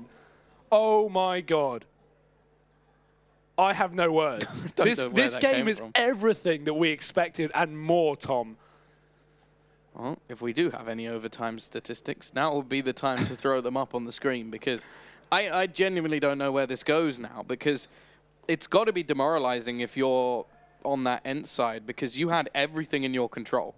You were sat there 15 to 11, you had the buy, they had SMGs, like you pretty much had everything set up, and they just, well, in this round as well, 4v2, Nex gets 1 kill, or I think it may even be less than that, maybe even 5v2, and then there's just this from Tizian. Oh my God, look at this one tap, look at this one tap.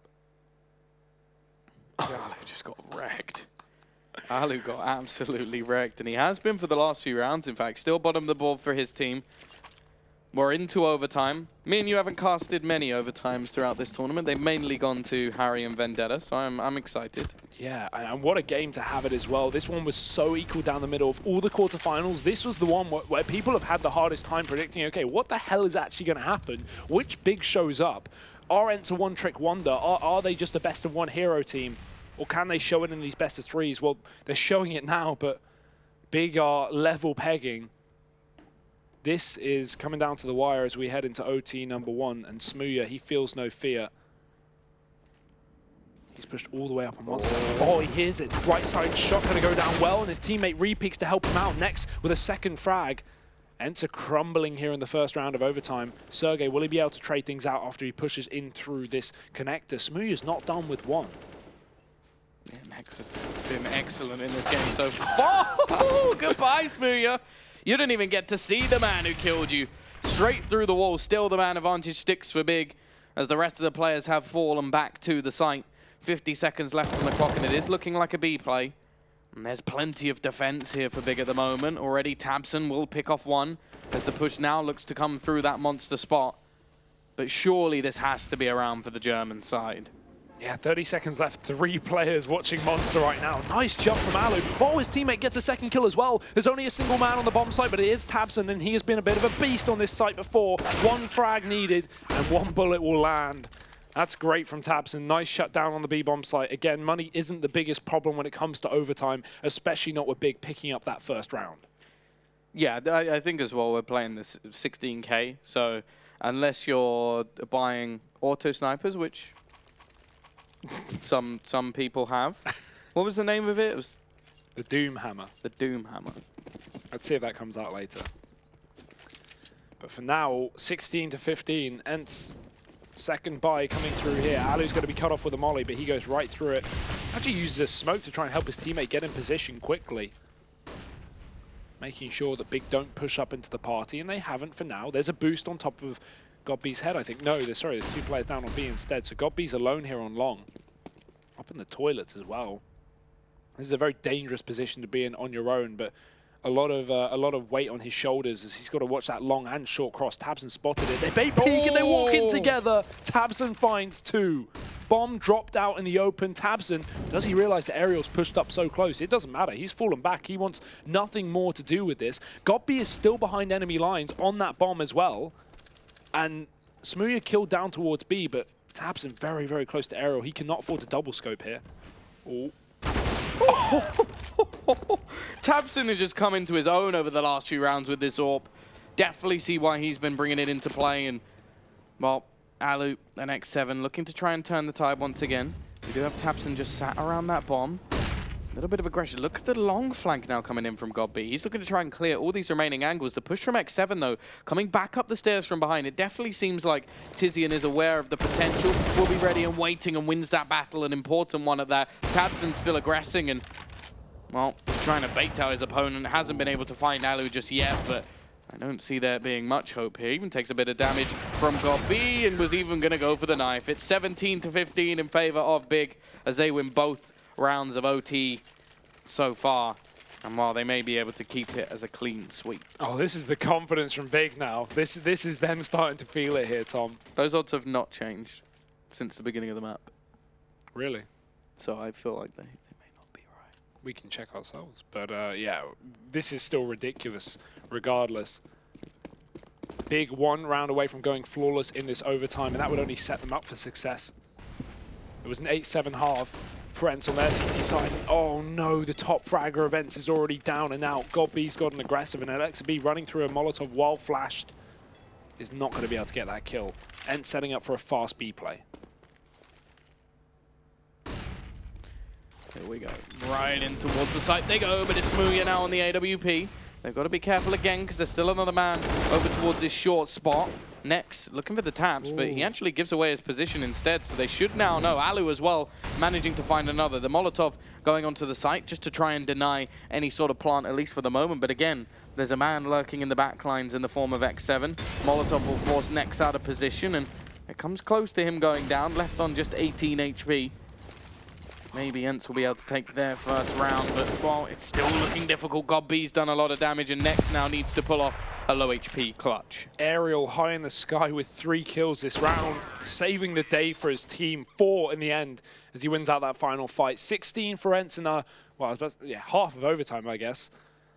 So they get 1 eventually. Could have been far worse. Big definitely looked far more confident in that overtime than they have in the entirety of the rest of the game. So I think ENCE are probably very, very pleased with just 1 round there, even though they could have hoped for more considering how strong their T side was. I mean, that was those last few rounds of regulation plus those first 2 rounds of overtime were Big just absolutely styling ENCE.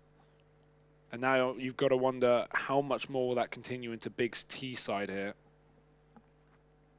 especially when they're going to be the ones trying to open up the pitch. Well, slight pause. A moment given between the halves as we do now look to switch back. Now, obviously, after a long CT half, sometimes going back onto that T side can be a little bit difficult. Also, you could say the opposite, though. If you have been playing the aggressor, now looking to try and be a little bit more defensive, a little bit more passive, can be very difficult. Obviously, the man of the hour in the form of Tabs, I believe he's now top of the board for his team. Him and Nex both on 29 kills apiece. Alexi B 1 behind with 28.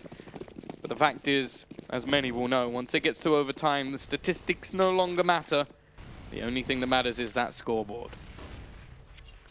Right now it's favoring Big, who are looking to go aggressively into this B site. ENCE ran quad B setup so often in the early rounds of this CT half, but the 1 round that Big actually set up outside of B, ENCE only have 3 players there. Luckily enough, Big aren't looking to commit right off the bat, so ENCE will have time to react and rotate if needed. Tizian is close up short, the man who actually pulled us to overtime in a 1v2. I think it was a 1v3 maybe, I'm not sure, but it was a ridiculous clutch regardless. Well, Godby died without doing anything, so it was basically a 1v4. Yeah. I'll give it to him. And he's giving it to ENCE right now, but into this round, Big are very, very slow on the approach. The bomb has wrapped out from what was originally a monster push to now going up on this A bomb site. Big keep control down towards this B side of the map, just making sure that ENCE don't get aggressive, because again, these connector rotates from ENCE on the CT side have been very strong. We've seen Big lose rounds from that before. Although it has been a long, long time since ENCE have been on the CT side. The problem is now with the sort of utility usage coming out from the CT side, there's only 30 seconds left on the clock, and Alu still has a full set of utility, so does Sergey. So the switch back up over towards this A side of the map may actually be punishing they're going to get down to the 20-second marker now. If Alu wants to, he can just throw in all of his utility to try and slow them down here, and that's exactly what he's doing. He's still got a little bit left to just try and expend, and we're getting right down to the mark here. There's only 10 seconds left on the clock, and the CT side have just not moved in here. We're waiting patiently to see what they'll do, and Alu and Sergey, surely they've done enough here. The bomb's not going down, and it is going to be another round on the board for ENCE. Nothing that the guys at BIG can do. Oh, Tabson. I mean, he does make it costly. Not the biggest factor, though, in overtime. Yeah, no, it makes no difference. Yeah, with ENCE winning the first round. That's the thing. If you win the first round of overtime, you could lose every player, every gun. Doesn't matter. You're fine for the last two. If you lose the first, that's when things can get difficult. Because look at Smooya. He's already down to $3,000. Luckily, again, buying AWPs, you know, his teammate can bail them out. They can drop them over. So I think it only really matters on the CT side. Yeah, like, the T side can pretty much get away with it. And not really on a 16K MR3. No. 17-17 here. The number we're looking for is 19. If it goes 18-18, we go to another overtime. Aerial, ooh. He gets tagged very early on. In fact, Alexa B, he's been dropped down on that B bomb site as well. Not sure where that came from. I think he was in heaven, so I think there must have been some sort of shot from Smooya in towards heaven, and he's managed to sneak by, but he was given an opportunity.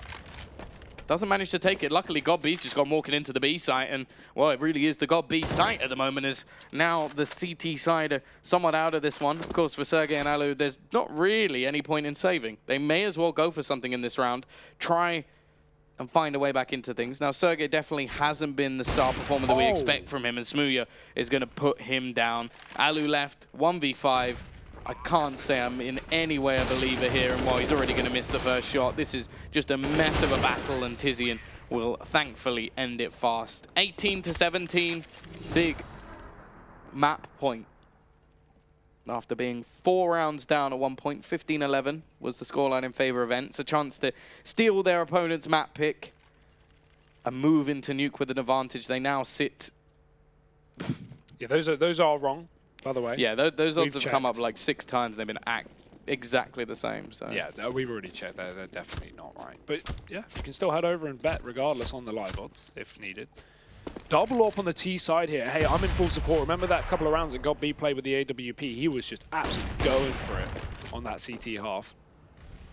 So no worries as we see him pick up one of those AWPs. And so again, put only 3 players down on this P-bomb site. That's more than enough, though. Tizian, he's gone right in. No support here, no teammates, just getting information. Trying to force out maybe some Molotovs from ENCE. We see him a lot abuse that monster position. However, you know, previously in the initial CT half, ENCE, they were flashing monster, getting aggressive, trying to peek. Now they just seem scared. They're turtling within the site. The pressure's really got to them as we reach a point where no one wants to give away this first pick, but instead they'll take it away. Alexa B dropping God B down on that B site, and there's a second one from Aerial as well. He's ready to pull this to a second overtime, but Big, they're up all the way long, and ENCE have no idea. Yeah, to sneak through, but if you look at the CT side setup, it may not be too bad for it. They can quickly just turn around, and if they want to go for an open plant back towards middle, they're going to have some trouble. Alu already managing to put down another, and well, I believe some noise will have been made by Nex. Gee, though, Sergey's going to miss the opportunity, and Nex, if he can get this kill onto Alu, there's a chance, but Alu will spin around and finish him off. It's left all onto Smooya, and he can't clutch this one out. It is going to be a second overtime. Looking like Big had that one dead to rights, but in the end, the CT side managed to turn it.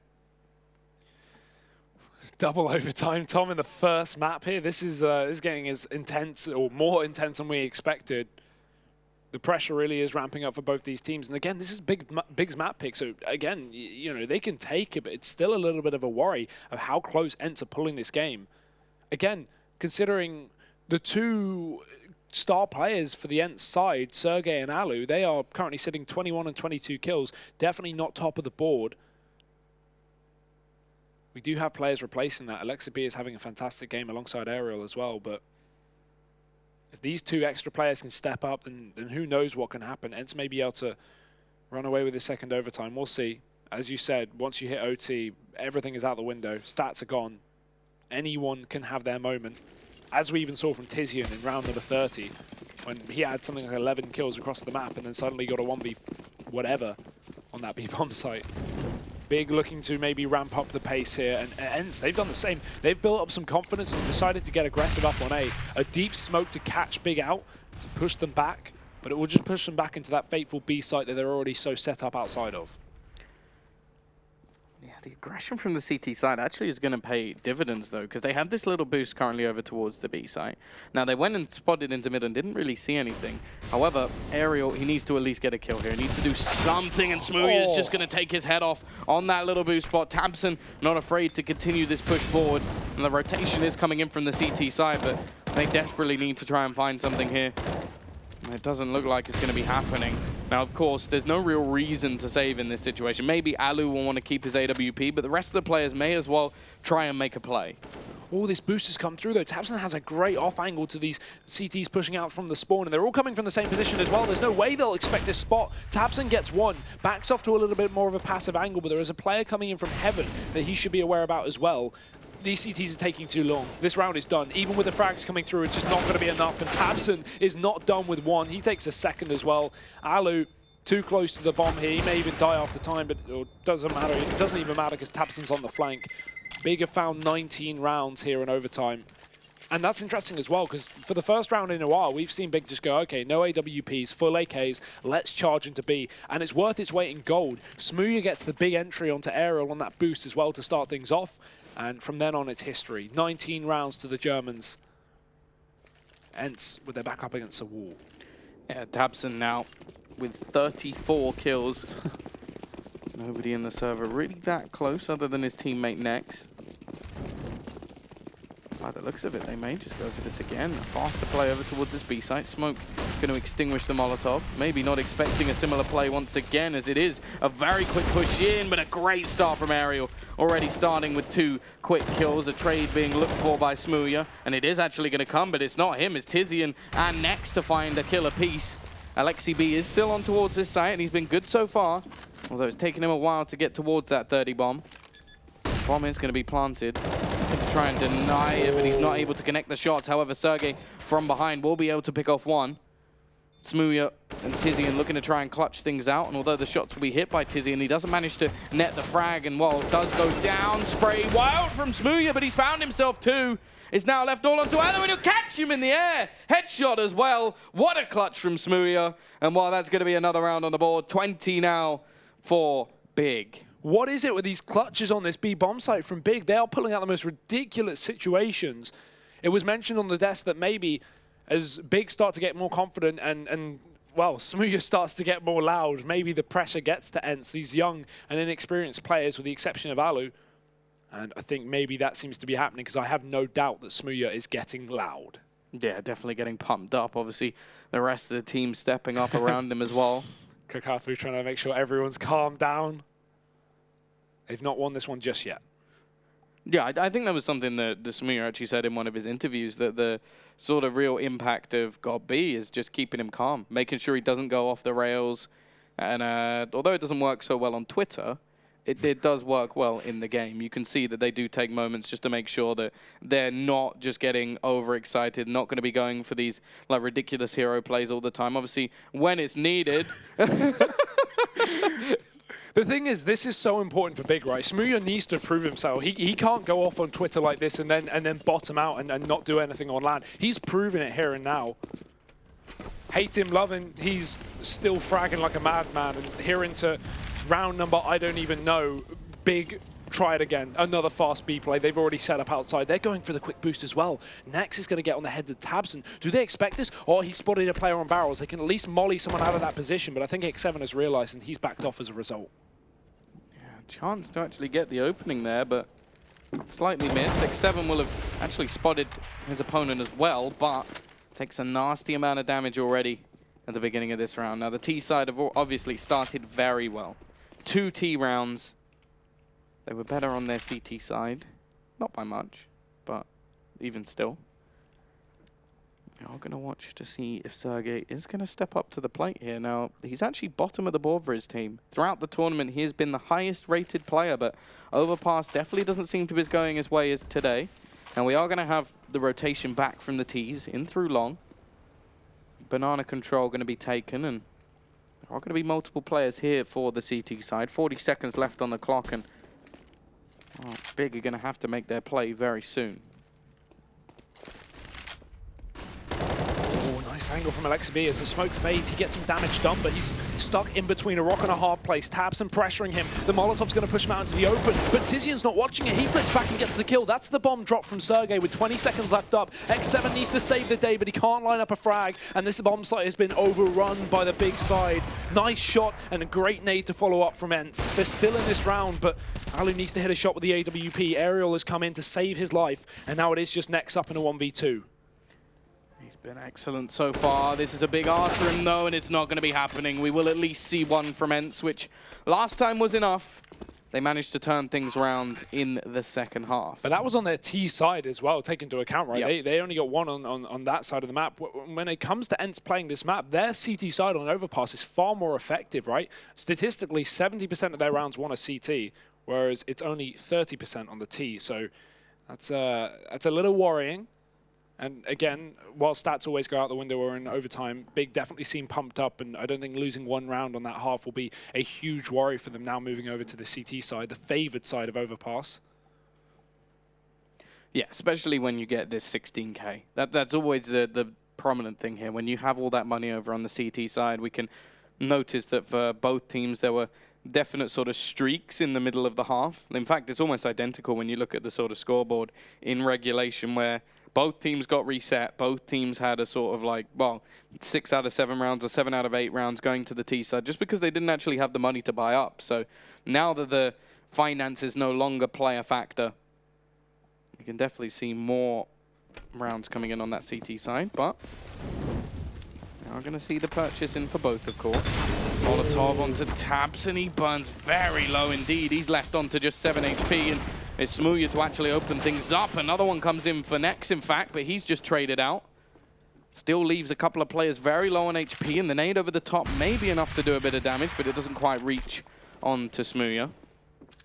Now the T's still taking some map control, and eventually the nades will dunk through. Aerial getting his second kill of the round to even things up. Tizian going to go down without much of a fight, and although Tabson is here, he doesn't have any HP to play with, and he misses his only real chance. Gob B on the other side of the map is a long rotation back in. X7 actually going to take a little bit of team damage along the way, but not anything to really write home about. And while Gob B, can he clutch this? Doesn't have a kit. I guess he probably didn't have enough money to buy one. This has been the tournament for IGLs, as Alexi B is also proving in this game, but I think this one's a bit too much to ask for, so Gob B just holding on to this gun. Almost an unwinnable round as well. Aerial has stepped up huge in overtime as well. He's on 36 frags, 35 frags right now, I think. That's insane. He's actually just below Nex. Goppy gets one on the exit. That's naught dropped, but again, won't be a worry for ENCE. They picked up that first round of overtime. Magic number is 22 here. Both teams gunning for it. Yeah, I don't really know why Gobi doesn't go for that. I know it is basically impossible. Yeah. But it's 16k MR3. Like the chances of you running out of money are so slim that I feel like he may as well go for that anyway. So got to keep those good stats, man. Stats are meaningless. Like, absolutely meaningless. In OT at least. Yeah, yeah. Ooh, Smooya. Oh no, he took drop damage. Didn't take knife damage. Only 95 HP. Can always come back to bite you, but not a worry. Next jump spotting down on this B site. We have a fast connector play from ENCE. This is a good boost. This is a perfect boost. But is Smooya ready for it? He's so blind. They've surely spotted him, but no. Smooya gets away with it on that boost for so long. What seems like too long. But he takes down the top fragger of the enemy team, and that is going to have grave consequences for ENCE. Strong start. Tizian looking like he wants to go for the repeat here and does spot out Sergey. Going to do a fair bit of damage, in fact. Smooya down to just 51 HP. I think that was a different nade. I don't think that was the one that we watched. Still, heavy B presence at the moment. Still a little bit of alert from Alu on the other side of the map with the AWP, maybe hoping that somebody will aggress on towards long. Now, God B has been doing that quite often, in fact, looking for these hot flanks in on towards this T side, but not this time. He's going to be playing patiently over towards long. Now, for the remainder of the T side, they may want to try and reposition here. They've already attempted to do some damage in towards the B side, and although Smooya is getting tagged low. They haven't actually managed to take a pick yet. However, with 40 seconds left on the clock, it looks like they are going to dedicate themselves to this B site. 3 players ready and waiting. Smooya looking for that opening with the AWP homed in on the angle. Oh, they jump ahead of the smoke, but Smooya will miss the shot and the follow-up. Luckily, Tizian's there on long to find a double kill, only at the cost of 1. He's found 3. Smooya closes out the round, and that's big. Map and match point. But, Tom, we've been in this position before for both teams now, and so far the game hasn't ended. So as far as I'm aware, this is not over until it's over, and still have the bye. But things are getting very, very dangerous. We need to see more A site play. I don't think we've seen a team push A in what feels like 10 rounds. Yeah, it's definitely been a more B-heavy setup. Triple AWP coming in for Big. Yeah, I like it. Got B feeling it at the moment, and the strategy, well, it could depend here.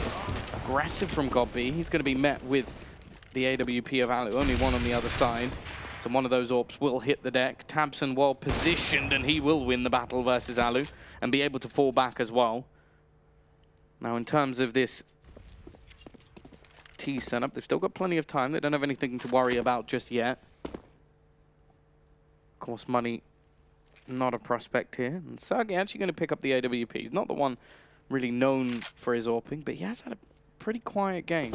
A quiet game for him is still 24 frags, but I suppose when we're in this point of overtime. This push from Tizian gets him so much information. Tizian is all the way in T spawn right now, and ENCE have no idea. Look at the rotate. Smooya's moving himself off of that B bomb site to bring another AWP up onto A. ENCE are finally going for an A play, but it couldn't be more telegraphed to the side of Big. They may be able to close out this game right here and now, but Sergey with a hugely important kill. Not known for his AWPing, but he takes down Tabson on top of the dice. Smooya plays close, and he may draw the attention away from Nex, who's hiding in the corner. Smooya gets a single frag. Flash back in. Alexi running backwards, and Smooya takes down 2. Looking for a third, but he can't connect the final shot. The time is low for ENCE, but they should be able to get this trade here. And now they line up. X7 still finds a frag, and now him on 3 HP has got to close out this overtime, has got to try and keep ENCE in this map, because Big are 1 bullet away from winning it. He's going to go rotating back around. Obviously going to take the low ground, because it's not worth the risk of falling down and killing himself. That would be the most embarrassing way to lose a map, probably in history. But Tizian now has to reposition. He's gone all the way back around, but this could be perfect. I love it when players do this and make this play up towards the heavens. If he can get here, but he's actually just going to play the cross instead. Still a chance for X7, though. He's got that AWP, just 1 shot needed, and so many angles for Tizian to check around the corner, and he finds it as well, though. Big, they are going to be taking their map pick. It definitely wasn't an easy task. And while ENCE, they're going to be kicking themselves. They had 4 map points at one point. They now will go into their choice of nuke after what is a long battle. And what I will say is, although we've sort of suggested that it should be ENCE taking that nuke game, after a battle like that, after such a long map and to come out losing, a lot of the time it can be very, very painful for the side that doesn't actually win it. Yeah, we have talked about how, at least Finnish teams are very calm and collected, and these players you'd like to hope will be able to bounce back. But again, it comes down to the experience, right? When you haven't been in this position before on the big stage, fighting up against a team that's made top 8 of the major, that has proved their worth, at least before on LAN, against some of the best in the world. If you're ENCE here, are you able to recover? Are you able to bounce back? Or is it going to be a bit of a problem? Who knows? Nuke coming up next, not a map that Big will be fearful of by any means. And again, we already know about the confidence on Big and how that translates to their performance in game. I think, yeah, right now this could look scary for ENCE. Yeah, I will say that all in all, I think that Big's nuke is somewhat a question mark. Like, I don't think it's one of their sort of stronger maps, but either way, we might get them to prove us wrong. Yeah. We'll see. Either way, it's down to James to try and break down that ridiculously long game. Didn't sound like Tom was really enjoying that ridiculously long game, but it's Big who have the bigger balls this time around. Yep. And we look at ENCE, 4 match points, so many chances to close it out, but they just couldn't do it at the end. Got to say as well, that when we were getting to overtime, God B just like exploded. He was like, okay, you guys are not playing up to standard. I'm just going to go straight in, and he just doming heads. I mean, it was a weird game. I felt like it was a very unorthodox game. That Tizian 1 and 3 clutch, we got to talk about that. Obviously, that was what prevailed them into OT, and should have won this game. ENCE were by far, I felt at least the first 30 rounds the better team. They just weren't able to close out the important rounds of the game, and that's why they gave Big another chance, and they took advantage of it. As you said, B played well. Smooya had not the best game. Yeah. We're talking about, like, we saw the scoreboard. You have 27 frags at this point, but we haven't really seen you do anything besides missing shots. So it was a little bit of an unorthodox game. Even saw B AVPing over Smooya at some point as well. So something is definitely cooking wrong right now within the Big lineup. Yeah, it was a very weird game, as Jacob said. We went into that game saying, oh, Big is the strategic team. Yeah. The players from ENCE are the ones that are going to make this shine. But Big's players are the reason why they came through with this win, not their strats. I mean, Smooya had the 1-on-3 in OT. That was big. Gob had a 4K with an op. He's picking up the op, but seemingly nothing worked. What was going on? And then Tizzy, and with that huge end of the game 4K to even get it to OT with the clutch. I mean, all the big players came up very, very, I mean, for lack of a better word, big in this game, right? Next and Tapson topping the scoreboards. Meanwhile, on ENCE, Sergey, who we touted as the best rated player in the group stage, he was flat. I think he was actually, I think he had the least frags actually on ENCE throughout this game, and they need him to step up. But this was Big's court. So, I mean, as you said, the ball's in their court. I don't think either team is going to be happy with that whatsoever, right? I think the main thing you got to look at is, was Smooya at one point, I guess, because we saw him, he had the AWP in the early rounds. He wasn't able to hit the shots that you normally see him connect. He was playing below standard of what you normally see from this man, which then meant at one point Tabson picked it up, like you said, Pimp, then B picked it up. That is not what we want to see, right? That's not how we expect it to be played out. It seems like something is off within this Big lineup right now. That said, though, there's another way to go around that as well. If Smooya really did have a bad game and he really didn't feel for picking up the AWP, ending the game with 32 frags, I believe, is still quite impressive. Not bad, right? He didn't have a good game, yet he was still able to make a 1-on-3 clutch and be impactful throughout the game. So it goes both ways in that scenario. We'll say, though, that ENCE, they must feel this is a big chance gone missing, because they were by far, I felt, the better playing team throughout the first 30 rounds. They just weren't able to close it down when it really mattered the most. So 22-20, right? And like we said, it's Big's pick. Do you think now that we're looking back at this and saying, hey, look, how did we even allow this to happen? Because we touted them as the team that would be kind of running away with this one on overpass. I think Big has to feel pretty confident heading into Nuke, because their players look like they're all in form right now. I mean, we're looking through the highlights right now. They're the ones with all the nutty clips. Like, all of these rounds that Big won, they're due to their players coming up, I mean, in remarkable situations. Like, they should not be winning a lot of these rounds. I mean, yeah, you could say that ENCE shouldn't have allowed that to happen. There's tons of mistakes on ENCE's part, probably because they're not as comfortable on overpass. But if I were Big going into the second map, I would at least feel happy with the fact that my players are showing up. So next map, we are moving into Nuke. It's the pick of ENCE. We saw a Big look a little bit deflated on it when it went to them playing Fragsters. But one thing we see on the Fragsters lineup, right, was just their kind of raw skill and willingness to kind of pull it back there when they were going up against Big. How do we kind of see this one going? I think it's a close map once again. I think we outlined it in the pregame as well, that both these teams, play some sort of the same maps. And it's not like Big is not a good Nuke team. They're decent on the map. Yeah. They're just not one of the best in the world, as they thought to themselves. So I think ENCE is going to have a tough time on Nuke as well. I think it's going to be a close one. But I do feel that if ENCE were able to push Big this much on a map, they may not have felt too comfortable on. And they actually did pressure the entire Big team to stay away from the game plan. Yeah. As Sean said, they're not playing as a team. They're just playing as the individuals. Tabson, B was picking up the AVP as well. They were not playing the big brand of Counter-Strike that we know. So if ENCE were able to root them that much on a map like Overpass, I'm a little bit afraid on Big's behalf that may be the case on Nuke 2. Yeah, that's what I was kind of thinking going into it, right? Because we just look at ENCE and their general play style. It's a bit slower. They don't have the wins where they're like convincingly winning 16-1, 16-2. They can grind out the games but close it out eventually by just sticking to their overall game plan. This time, it didn't work out for them, but it was still a good game across the board. So going into Nuke, can we expect something a little bit more convincing from them? I think so. I mean, they must have something up their sleeve on Nuke. I like the fact that Big has so many different looks on Nuke. They have 2 different wall of smokes that they go between. They have heaven pushes, they have upper hits, they have ramp hits. But whenever I watch them, not many of them work. But that's not because they're bad strats. Their strats just fall apart in the mid-round, and they have very poor trading on their T side. But if they were to get those entries and their players were to be on form, like they are in this first game, they could easily run away with T-half Nuke, in my opinion. So looking at it, right, we're seeing a Big that have managed to frag successfully here on overpass. If they can bring that through onto Nuke, do you think this could be a potential where we go, okay, look, we are looking at another 2-0?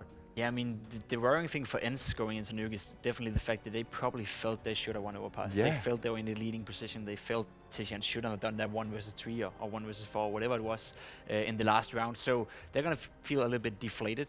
Thing is, we get to see now what ENCE really are made of. Can they shake that off? You know, we talked about them being a young, inexperienced team. This is the test of times. If you can't shake something like this off, then you don't belong in a playoff spot or in a playoff semifinal, which both teams are aiming to progress to. So in that sense, we get to see the real ENCE. We get to see the real shine of these young players. And whatever they're going to be able to shake it off or not, I'm not sure. I think they still have this one.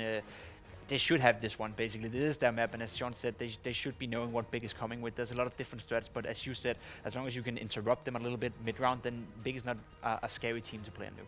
So we talk about, obviously, on the Nuke side of things, that we need to see them bounce back for ENCE, right, and come back into this game. Is that where we look to Alu and Twister to being the coach there, kind of bringing them in and saying to the younger guys, hey, look, it's not that bad.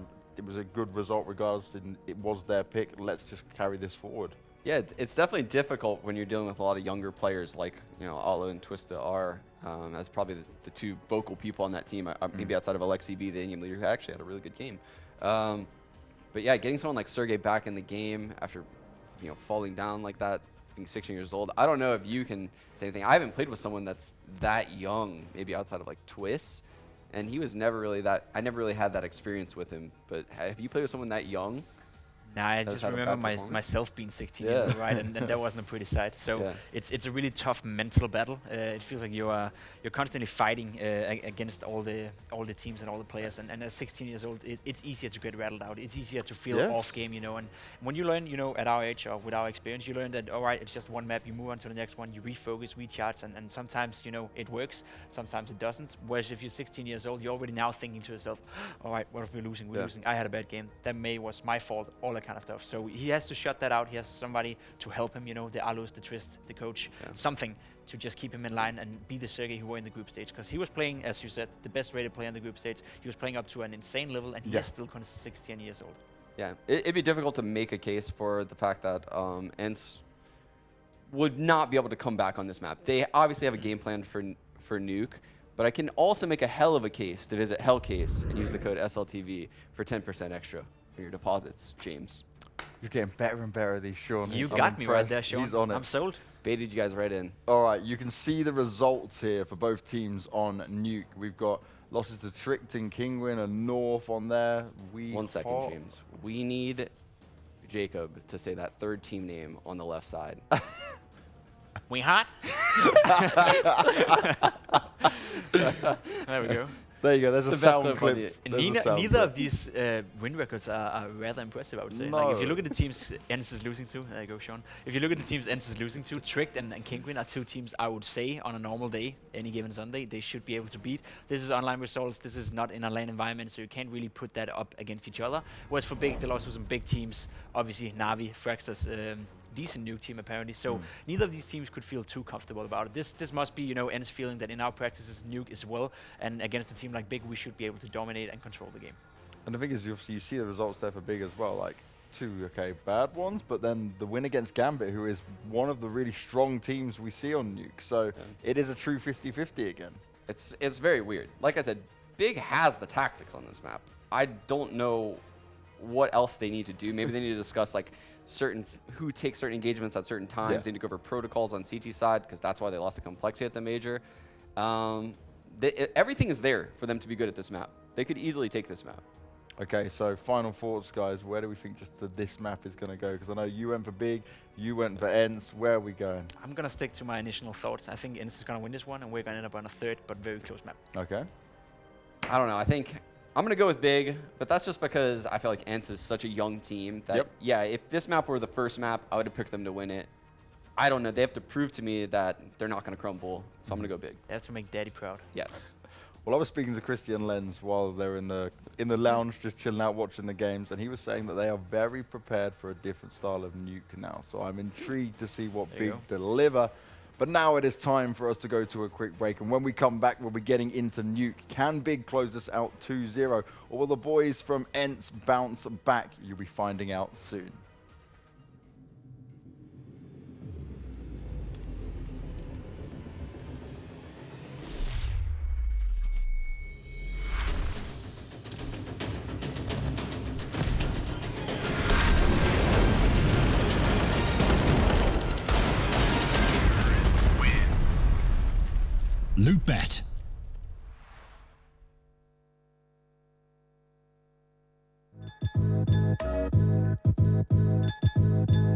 With Hellcase multi-cases, you are no longer restricted by random case opening mechanisms. Now, you are able to pick any of the cells containing skins and actually determine what you win.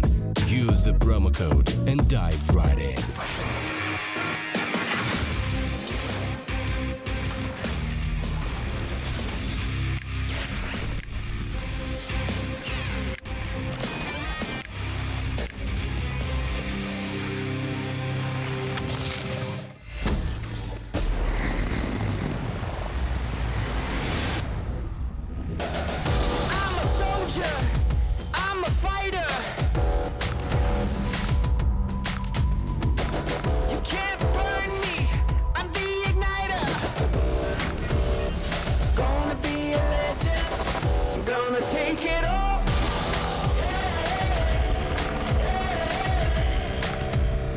Crush it like a wrecking ball.